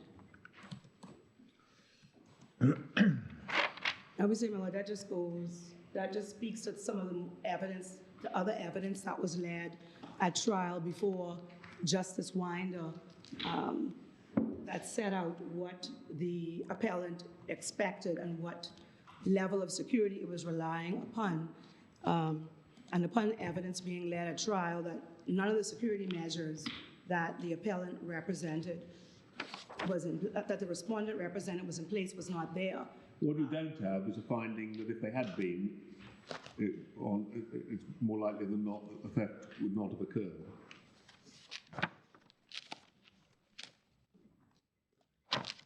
Yes, my lord. Well, he found that was just a breach of the duty, because he said that. Because he thought the duty was to take care to prevent the boat being stolen, but if you're putting it on a lesser basis, that the responsibility was to have the system that they were supposed to have working, which was surveillance cameras that worked, the right number of security guards and wristbands for owners, then the next stage would be, well, if that system had been working in the way that it was meant to work, would it have prevented the theft? And we don't have a finding that it would have prevented the theft. No. The only finding is, my lord, that they had a duty to make the marina safe, put these measures in place, and based upon the evidence led at trial, that was not done, and so there was a breach in the obligation. Can I just ask you this? I mean, if you're pinning the duty of care on an assumption of responsibility, there's no hint of that, is there, in Justice Winder's reasoning? So paragraph 7, when you've been pressed, well, where was he getting the duty from? There's nothing in his judgment to indicate what you're now relying on, which is, well, you need in these sort of circumstances where you've got a third party actually effecting the harm, you need something more than just reasonable foreseeability and proximity. You need special restrictions. And you're saying, well, the special restriction is an assumption of responsibility. But Justice Winder doesn't say anything about that, does he? He doesn't say assumption of responsibility, my lord, but he sets out the defense that was filed by the respondent that stated that it had these measures of security in place. And so, in our submission, by virtue of setting out those pleaded facts, that there was security in place, that it was the standard of any marina, the respondent held itself out as having the responsibility to provide those things, and Justice Winder did set out that part. But I think as Lord Leggers just pointed out, if you go down responsibility, that is an assumption of responsibility to have some sort of check of people coming into the marina, you've got no finding that would have prevented the theft. So I'm not sure you can. No, there's no finding, my lord, that would have prevented the theft. And again, I only could assist the court by saying that the judge never determined that if this level of security was there, the theft would have been prevented. The judge basically said it would have been less likely or less risky that the vessel would have been stolen, but these things were not in place that were represented to be in place. And if we were dealing with assumption of responsibility, isn't it then crucial to look at paragraph 17 of Schedule 4? I mean, doesn't that explicitly tell us that there is no assumption of responsibility to take reasonable care on the marina's part in respect of theft? My lord, we submit that 17 just sets out the responsibility that the appellant assured was to secure its vessel from theft, fire, storm, not to protect its vessel from the negligence of the respondent. It's our submission that Clause 17 does not go that far. It does not have that effect. It's a big distinction there from the Western Airport case, isn't it? Because there's a factual distinction, my lord. Facts in that case were that the aeroplane owners were not allowed to have their own security systems, and it appears that the planes weren't even locked. Yes, my lord, the planes were not allowed to have its own security. Whereas here, you have a contractual... You're not allowed to have your own security at the marina as well. No, but here you have a contractual imposition of responsibility to secure the boat from theft put on the boat owner. To secure the boat from theft or any peril. Yes, my lord. And we submit that boat was secured, and that the appellants assured did everything that it was supposed to do to discharge its obligations under Clause 17. And my lords. I mean, you'd accept, wouldn't you? This isn't any old theft. This isn't some casual theft. It's not every thief who has the boat balloted before he steals it. It's a professional operation. Yeah. It can be, my lord, yes. The report from. I mean, that was from the investigator's finding, wasn't Yes, it? the If investigator. people suspected had a previous involvement in boat theft and Yes, You would- he suspects it could be the same person. Yes, my lord. So, my lords, unless I could be of further assistance, that's the case for the appellant. Thank you very much indeed. Right. Does anyone in your team wish to follow? Well, I thought,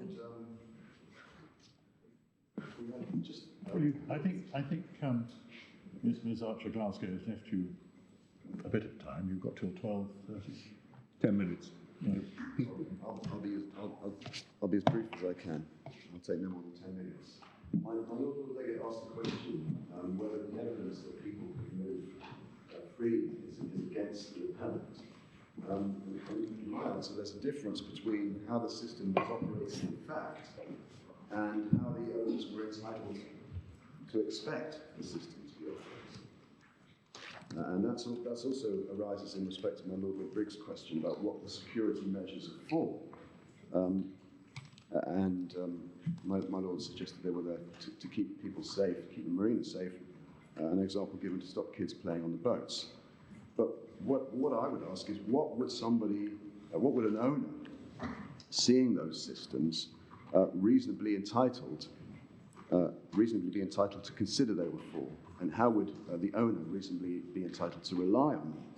And I ask the question, why do you have a system to allow authorised people to move about the marina freely if it's not also to prevent unauthorised people from getting access to the marina and to the boats?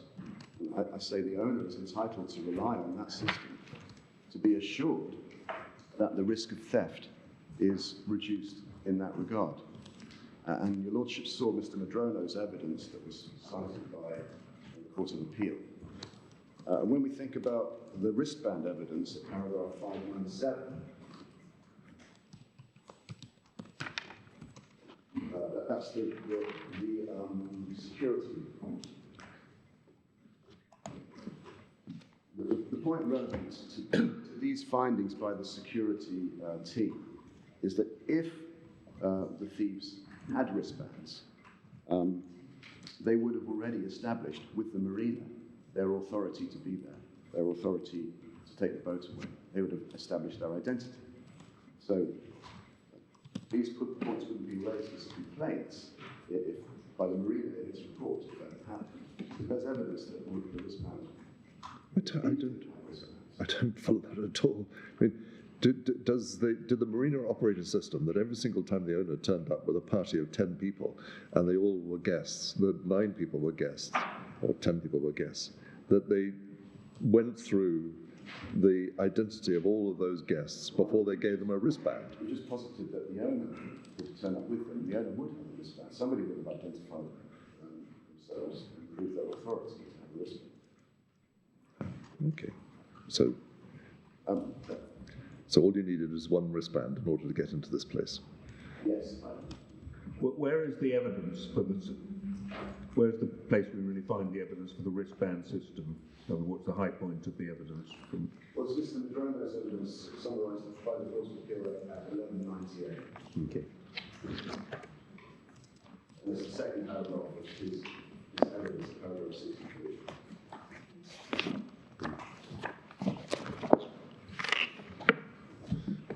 How do you prevent people from coming in by the sea?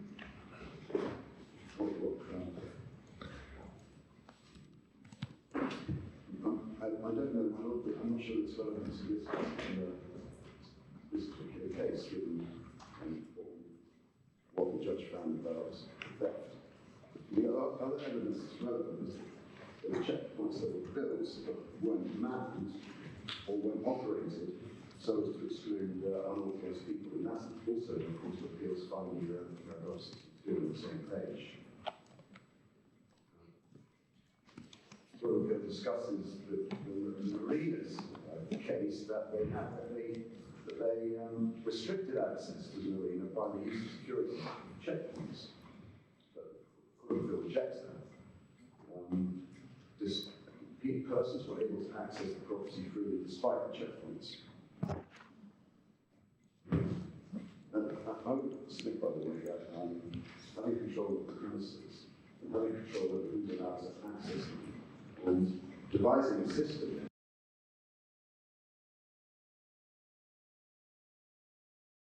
to control, a relevant control for the imposition. Now, as for the significance of the judge's finding that O'Neill's actions contributed to the theft and his failures facilitated the theft, I'd say he played a positive role in this aspect at least. We don't know all that he did. The judge found that he prepared the vote for the thieves, and it was O'Neill's own intelligence that he, the investigator, that he saw the thieves at the vote and met them at the vote on the second day. So I'd say at least by those actions, at the very least, he gave cover to the thieves. If I was a thief who wanted to reduce the risk of being challenged as I take somebody else's boat away, I'd be glad to have somebody in the marina with me and helping me to give other people the assurance that I was authorised. And that's exactly... Well, that's one interpretation of why they took the trouble to call him up in the first place and arrange him to clean the boat. Yes, and that's, as well, my lord, a justification for the judge's finding that O'Neill's actions contributed to the theft. And O'Neill didn't think it necessary in those circumstances to check the thieves' authority. He could have checked their authority, he could have stopped them. And there was a system in place that would have told him, if it was being operated, whether these people had authority. And it's in that context that the security report criticised him for not doing that.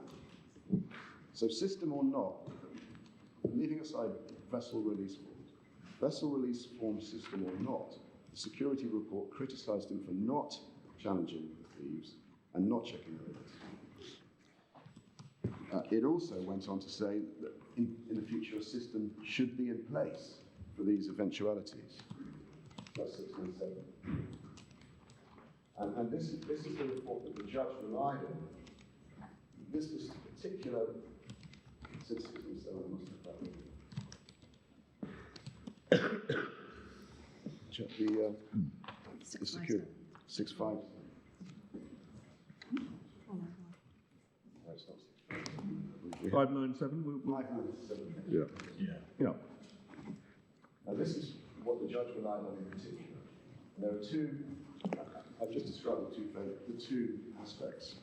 First of all, system or not, O'Neill should have, according to the security team, should have challenged them as to their authority and identity. And secondly, in the future there should be a process in place for this kind of eventuality. That's paragraph 3. A procedure as to what steps is necessary for this process to proceed forward should be implemented. I read that as saying that Maria didn't have a vessel release procedure where it didn't have the keys, but it should have. So there are two failures there, one of O'Neill, given the circumstances, and one of the system.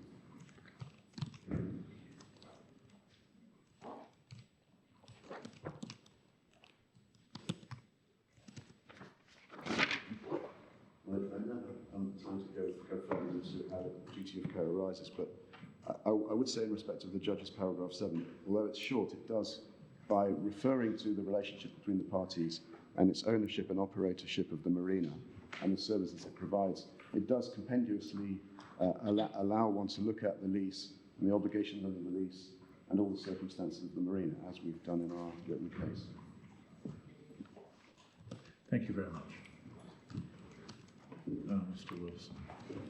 Thank you. I'm obliged, my lords.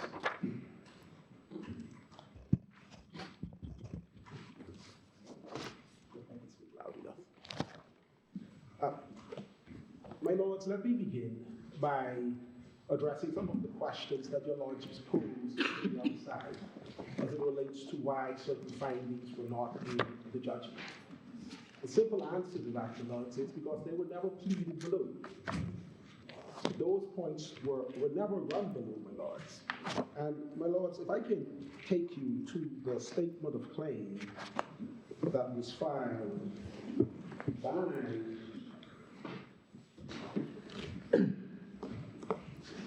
the account, which is at electronic bundle page 18.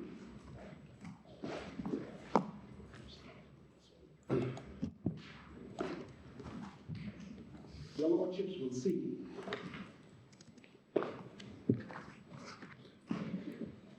if your lordships are with me, your lordships will see that there is no pleading of, firstly, assumption of responsibility.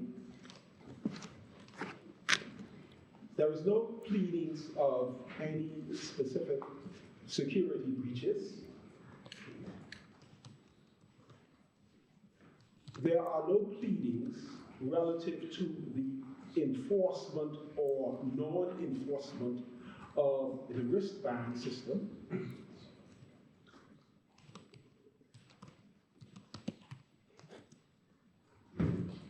Additionally, my lords, there are certain statements made relative to representations, relative to security proceedings. Again, there was no representation claim alleged or advanced below. Mentions are made about promises as to security measures, but none of that was pleaded below, and none of it occurred. What Mr. Modrono says, and your lordships will see that at EB Electronic Bundle 106.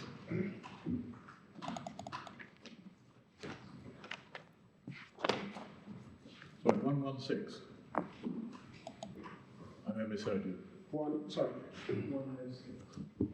No, it's checkpoints for 106 what? 1106, thank you. Is it 106? 106. I'm sorry. 106. 106. Oh.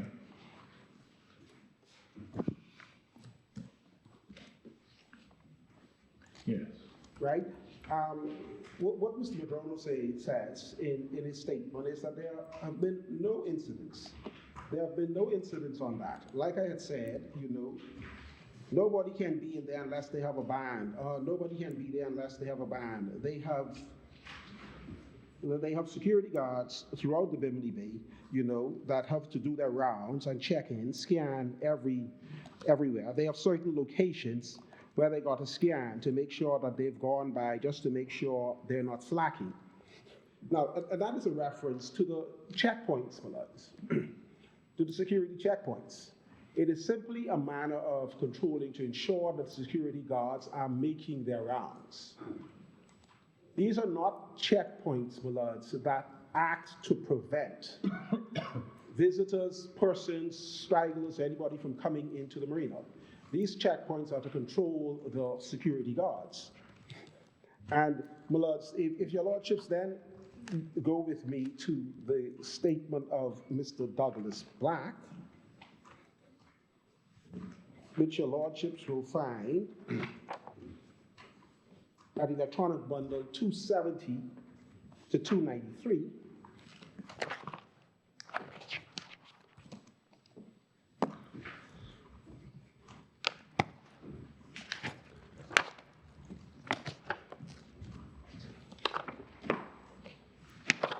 His is the most comprehensive evidence of what security measures were in place at the marina. And if I invite your lordships to turn to page 279, first. Who is Mr. Black? Oh, I'm sorry, my lord? Who is Douglas Black? He is the Director of Operations for the marina. I'm sorry, my lords, I should have identified him. And if your lordships, and you'll find that on page 2, electronic bundle 270, his status. Yeah. Director of Marine Operations and Marketing. He's essentially the highest ranking person there. And at page 279, my lords, Alfonso asked the question, and what action has the marina taken to avoid recurrence of these thefts from the vessels at the marina, at the property? He says, there's very little we can do. If a person leaves a rod and reel out in the boat, it is not much we can do. There's 24-hour security here on the resort and in the marina. And then he says, and how do they secure the marina? By foot or by golf cart? Both golf carts and foot. And how many guards at any given time? Do you know their schedules? Well, they're 24 hours, 3 shifts. I do know that they're a third understaffed right now because I had conversations with our chief of security this morning. He's down to 19 officers, and his full contingent, would be 30, he told me. And if your lordships then turn over to page 283,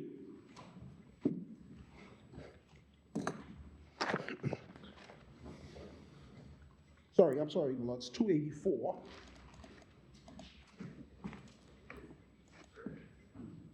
At the very bottom, Mr. Alfonso asks, and what's the procedure here? Douglas Back answers, well, no procedures. You just do it. There's no way to stop anybody physically from doing it. Now, some people do here and have the previous places I've managed leave their keys or combination to the boat with the marine office. Now, here, like other places I've been, we have a sign-out form where you have to come in and physically sign a form.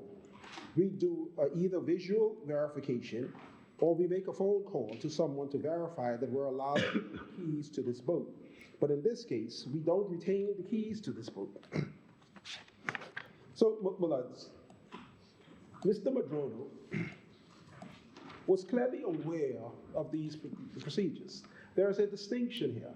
The distinction is, on the one hand, if you have a situation where the boat owner leaves the keys with the marina office, and on the other hand, where no keys are left.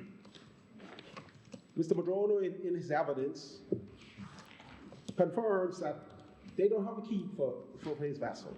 That's not in dispute, that's common ground. The only expectation the plaintiff, the appellant, could have had was the situation that pertained on the ground, which is, if I'm not leaving my keys, there is no checking in or check out or verification procedure. It simply doesn't occur. Now, my lords, I just want to deal with some of the points that were raised in the case for the appellants while they were on their feet before I go to my presentation before your lordships. It was said that, by explanation, that one of the reasons why Justice Winder did not deal with clause 17 was that it was not raised in defense and it was not a central issue. With respect, Mullahs, that's a mischaracterization of the case entirely. That's not nice. I'm sorry? I think I'm coming to Ms. Archer Glasgow's defence and saying, I'm not sure it was quite put like that. Quite plainly, clause 17 was pleaded. Yes, very, very well. I may have put it. She said it wasn't the focus of argument in front of the judge, and therefore he didn't deal with it. Yes, and that was. But she wasn't saying that it wasn't capable of being relied on by your clients. She expressly said it is capable of being relied on. So. Thank you, thank you, Lord. So I won't put it any higher than that. But it was clearly before the court. It was clearly a central issue of the case before the judge. Now, another point that was addressed somewhat vaguely was whether O'Neill met this vessel open.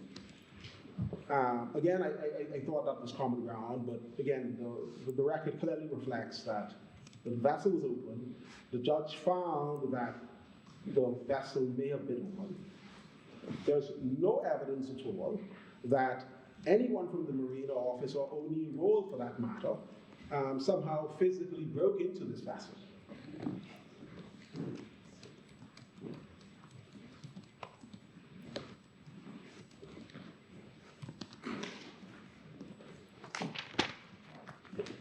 What do you say about the suggestion that Mr. Roll allowed himself to be used as the person who provided cover for the thieves because the reasonable inference as to why they were concerned to call him and get him to clean the boat in advance was so that when they turned up, if any of the guards came along and said, "What are you doing here?" Mr. Roll would vouch for them, or he'd be around to make it look as though they were authorised, and that in that way he allowed himself to be used basically as a vehicle in facilitating the theft. Well, first, it's a very new point, and well, not really. I think it arises out of the argument that Mr. Roll's involvement facilitated the theft, the actions that he did. yes, it does call for a degree, though, Madam Justice Leggett, of a bit of speculation in relation to what would have occurred had O'Neill Roll been approached by somebody during that particular scenario. But again, the peculiar nature of a marina, that in and of itself would not, in my respectful contention, present any aberrational arrangement that would raise concern in anyone's minds. Porters oftentimes are moving things back and forth along the dock, and it doesn't matter if a porter is arranging for the bottom of a vessel to be cleaned. The fact that they use O'Neill would not, in my respectful contention, give them any cover at all.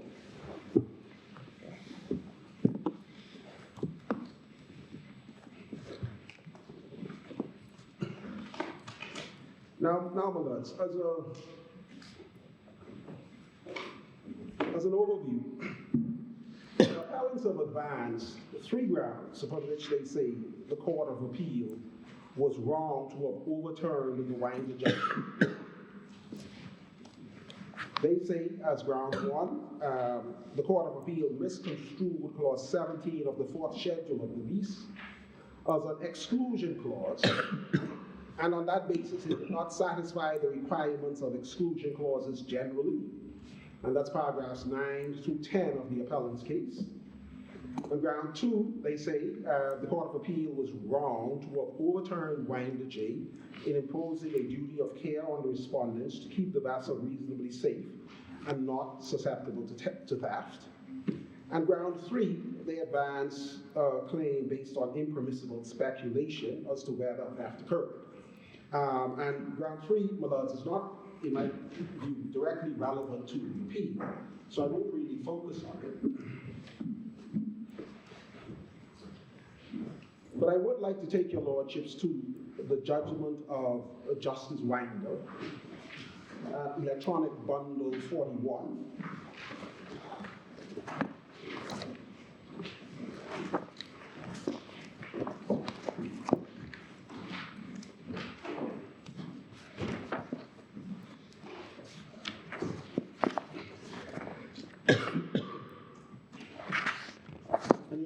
Will see at 12.4 at the bottom of page 43, where Justice Winder finds that the vessel may have been locked. And if we go up to 12, subparagraph 1, Justice Winder says, having seen and heard the witnesses who gave evidence in this case, I accept the following facts. O'Neill Roll, the dock-hand porter, employed by the marina, was contacted by an unknown individual claiming to be the owner of the vessel. The unknown individual requested that the vessel be cleaned and made ready for sale between 17th and 19th of July 2009. Without making any inquiries and without confirming the identity of the caller, O'Neill Roll, the defendant's employee, entered upon the vessel without lawful permission, cleaned the vessel, and prepared it for sale. He found that the vessel was stolen from the marina. I ask your lordships now to turn over to page 44.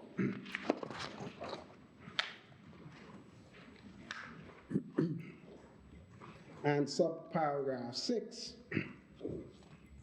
the judge goes on to say, Alfonso, an experienced investigator, was hired by the plaintiff as the insurers of the vessel to investigate a claim that the vessel had been stolen.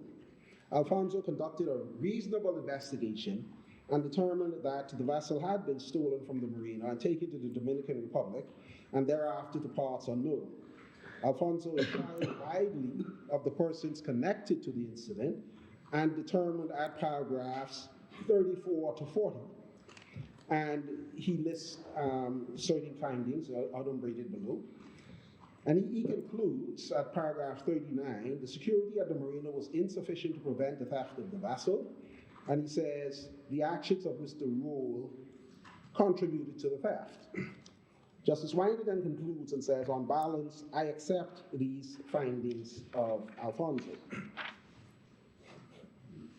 Now, my lords, the difficulty that I have with the learned judge is simply accepting and adopting the findings of this investigator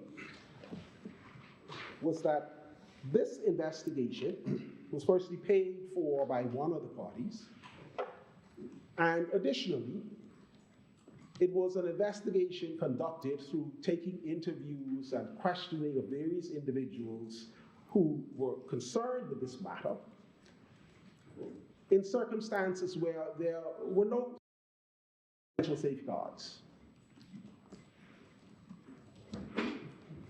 And that process is being imported into the judicial determination process. And the learned judge accepted it wholeheartedly, without reservation.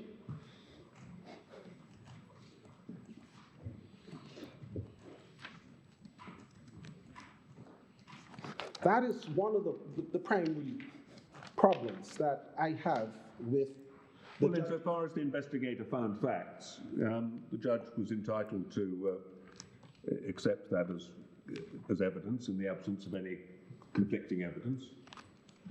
Maybe another thing to say, the last paragraph, when he finds that Mr. Roll contributed, that's not a finding of fact, it's a conclusion. It's a conclusion, yeah. Yeah, which is obviously not a matter for the investigator. Yes, my lords, as well But, as this, I'm sorry. Yeah. Do we have the report that is quoted from? I've seen the log, the investigative log, but the report with numbered paragraphs, is that in the bundle? Paragraph 34, yes, my lords. It is at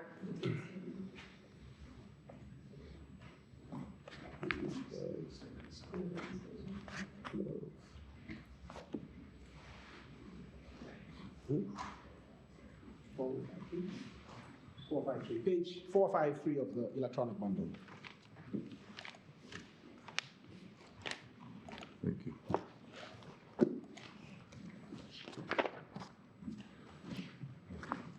I think I understand the writer of the report, Mr. Alfonso, was cross-examined during the trial, wasn't he? The writer was Yes, cross-examined. he gave evidence and was He cross-examined. gave evidence, yes, he did.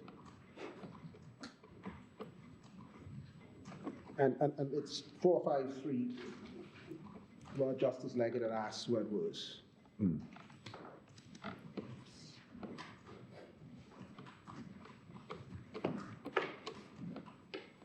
I note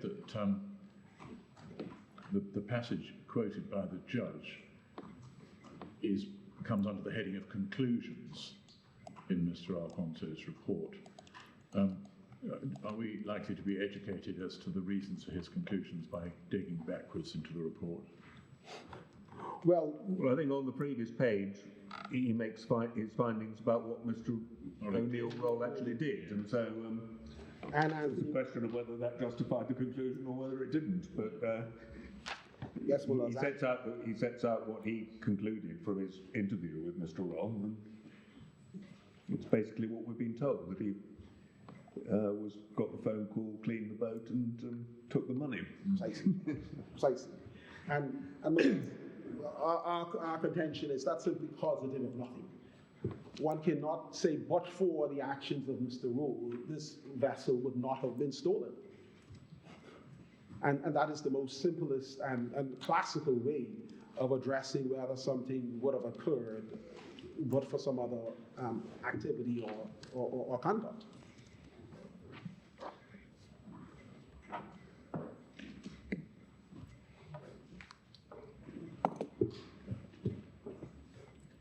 Now, my lords, Justice Winder also found at EB 48 of his judgment that the terms of the duty he found to exist was not contemplated by the parties to the boat slip lease agreement.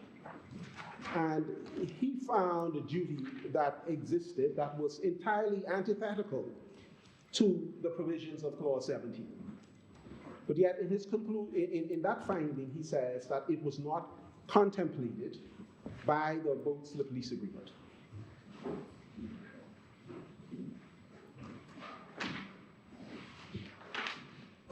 So which part of paragraph, paragraph on page 48? EB 48. Screw up some of these. Sorry.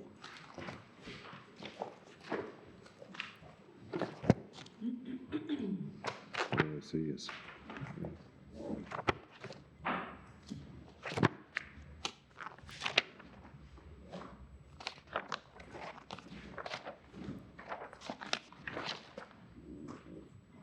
Yes, and that's at paragraph 19, just above his conclusion.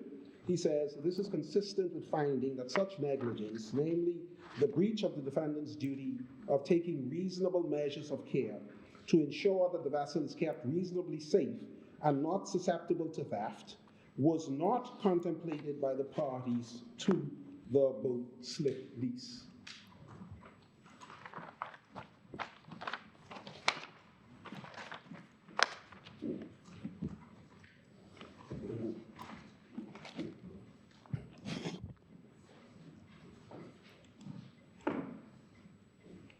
And then finally, my lords, as it relates to Justice Winder's findings, he found that there were breaches of the respondent's own security procedures, and then that O'Neill assisted in and facilitated the theft, and see paragraph 12 and 13. Now, one of the issues with that particular finding, my lords, is this. Justice Winder, you would see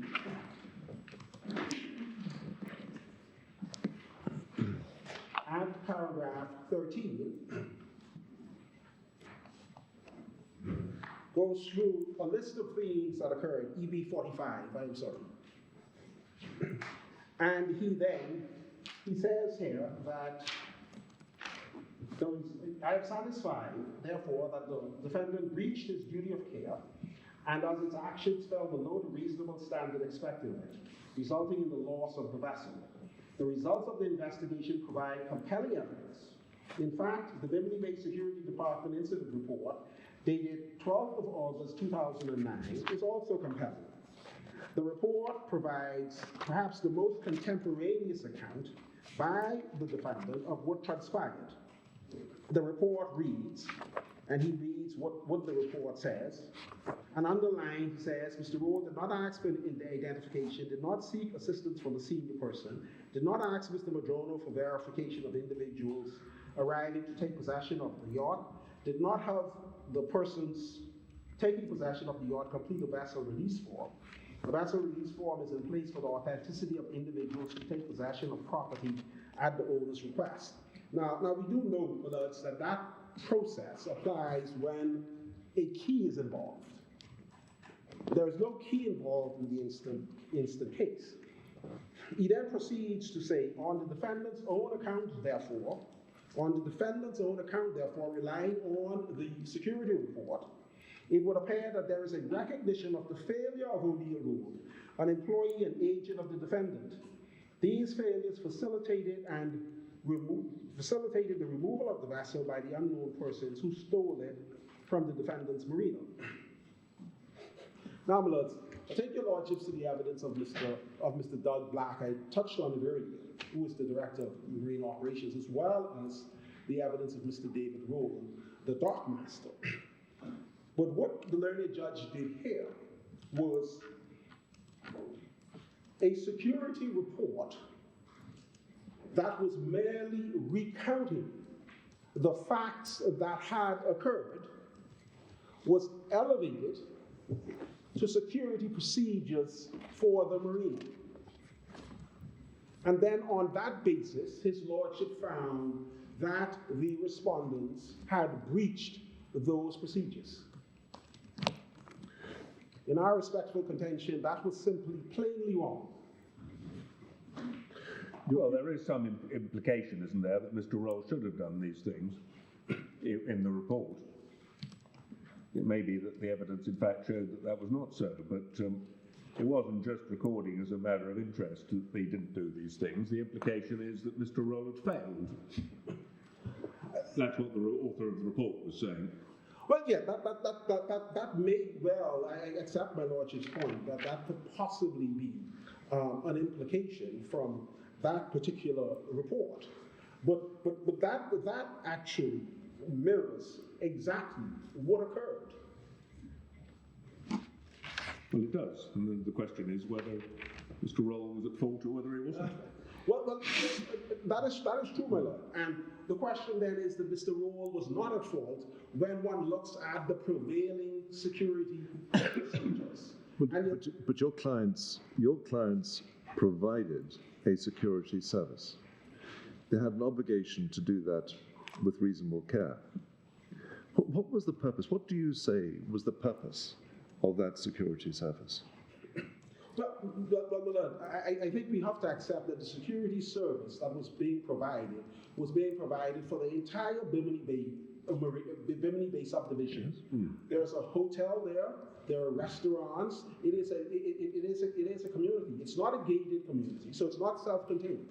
Yeah. And what occurs is the security guards who patrol the hotel and the other parts of the subdivision, they also patrol and go into the marina. Why? They also go and patrol into the marina. And the purpose of that, my lord, the purpose of that, my lord, is simply to ensure that the presence of those security guards are able to act as a deterrent to vandals and vagabonds. The purpose and objective of it is clearly not to prevent theft, because that flies directly in the face of Clause 17. And what the parties themselves have agreed should apply to their relationship.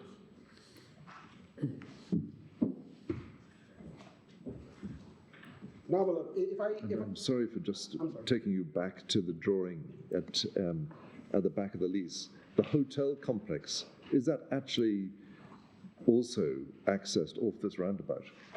Yes, my lord. Where's the hotel complex?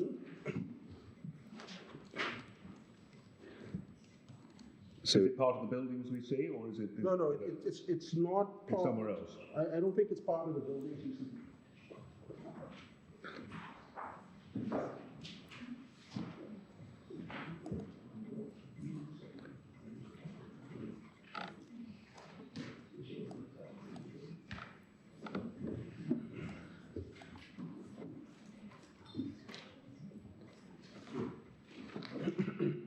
What are the buildings that we do see? Are they marina offices, that sort of thing? Yes, well, I'm just waiting for. Oh, are they? I'm not sure. That's it. Yeah, it would. But do we have any evidence on this? Yeah, that's more confidential, I suppose. Yes.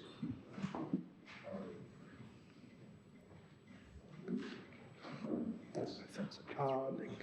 What did I send you through? Yeah, I think that is. Oh, right. Oh, good.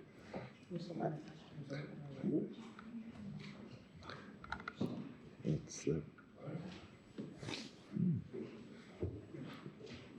Well, I covered. We'll do it after the adjournment, and I'll print it out and hand it up to your lordships. What's that? The layout of the entire marina.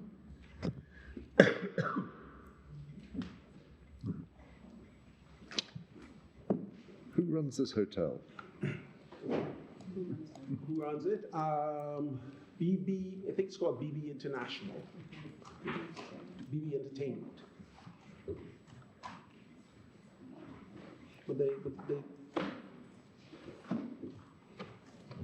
Okay.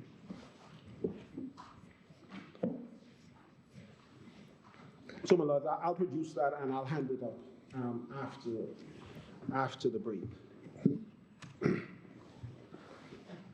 So again, my lords, in answer to my Lord Justice Stevens' question, we do not accept that the purpose of the security services extended to preventing theft at all.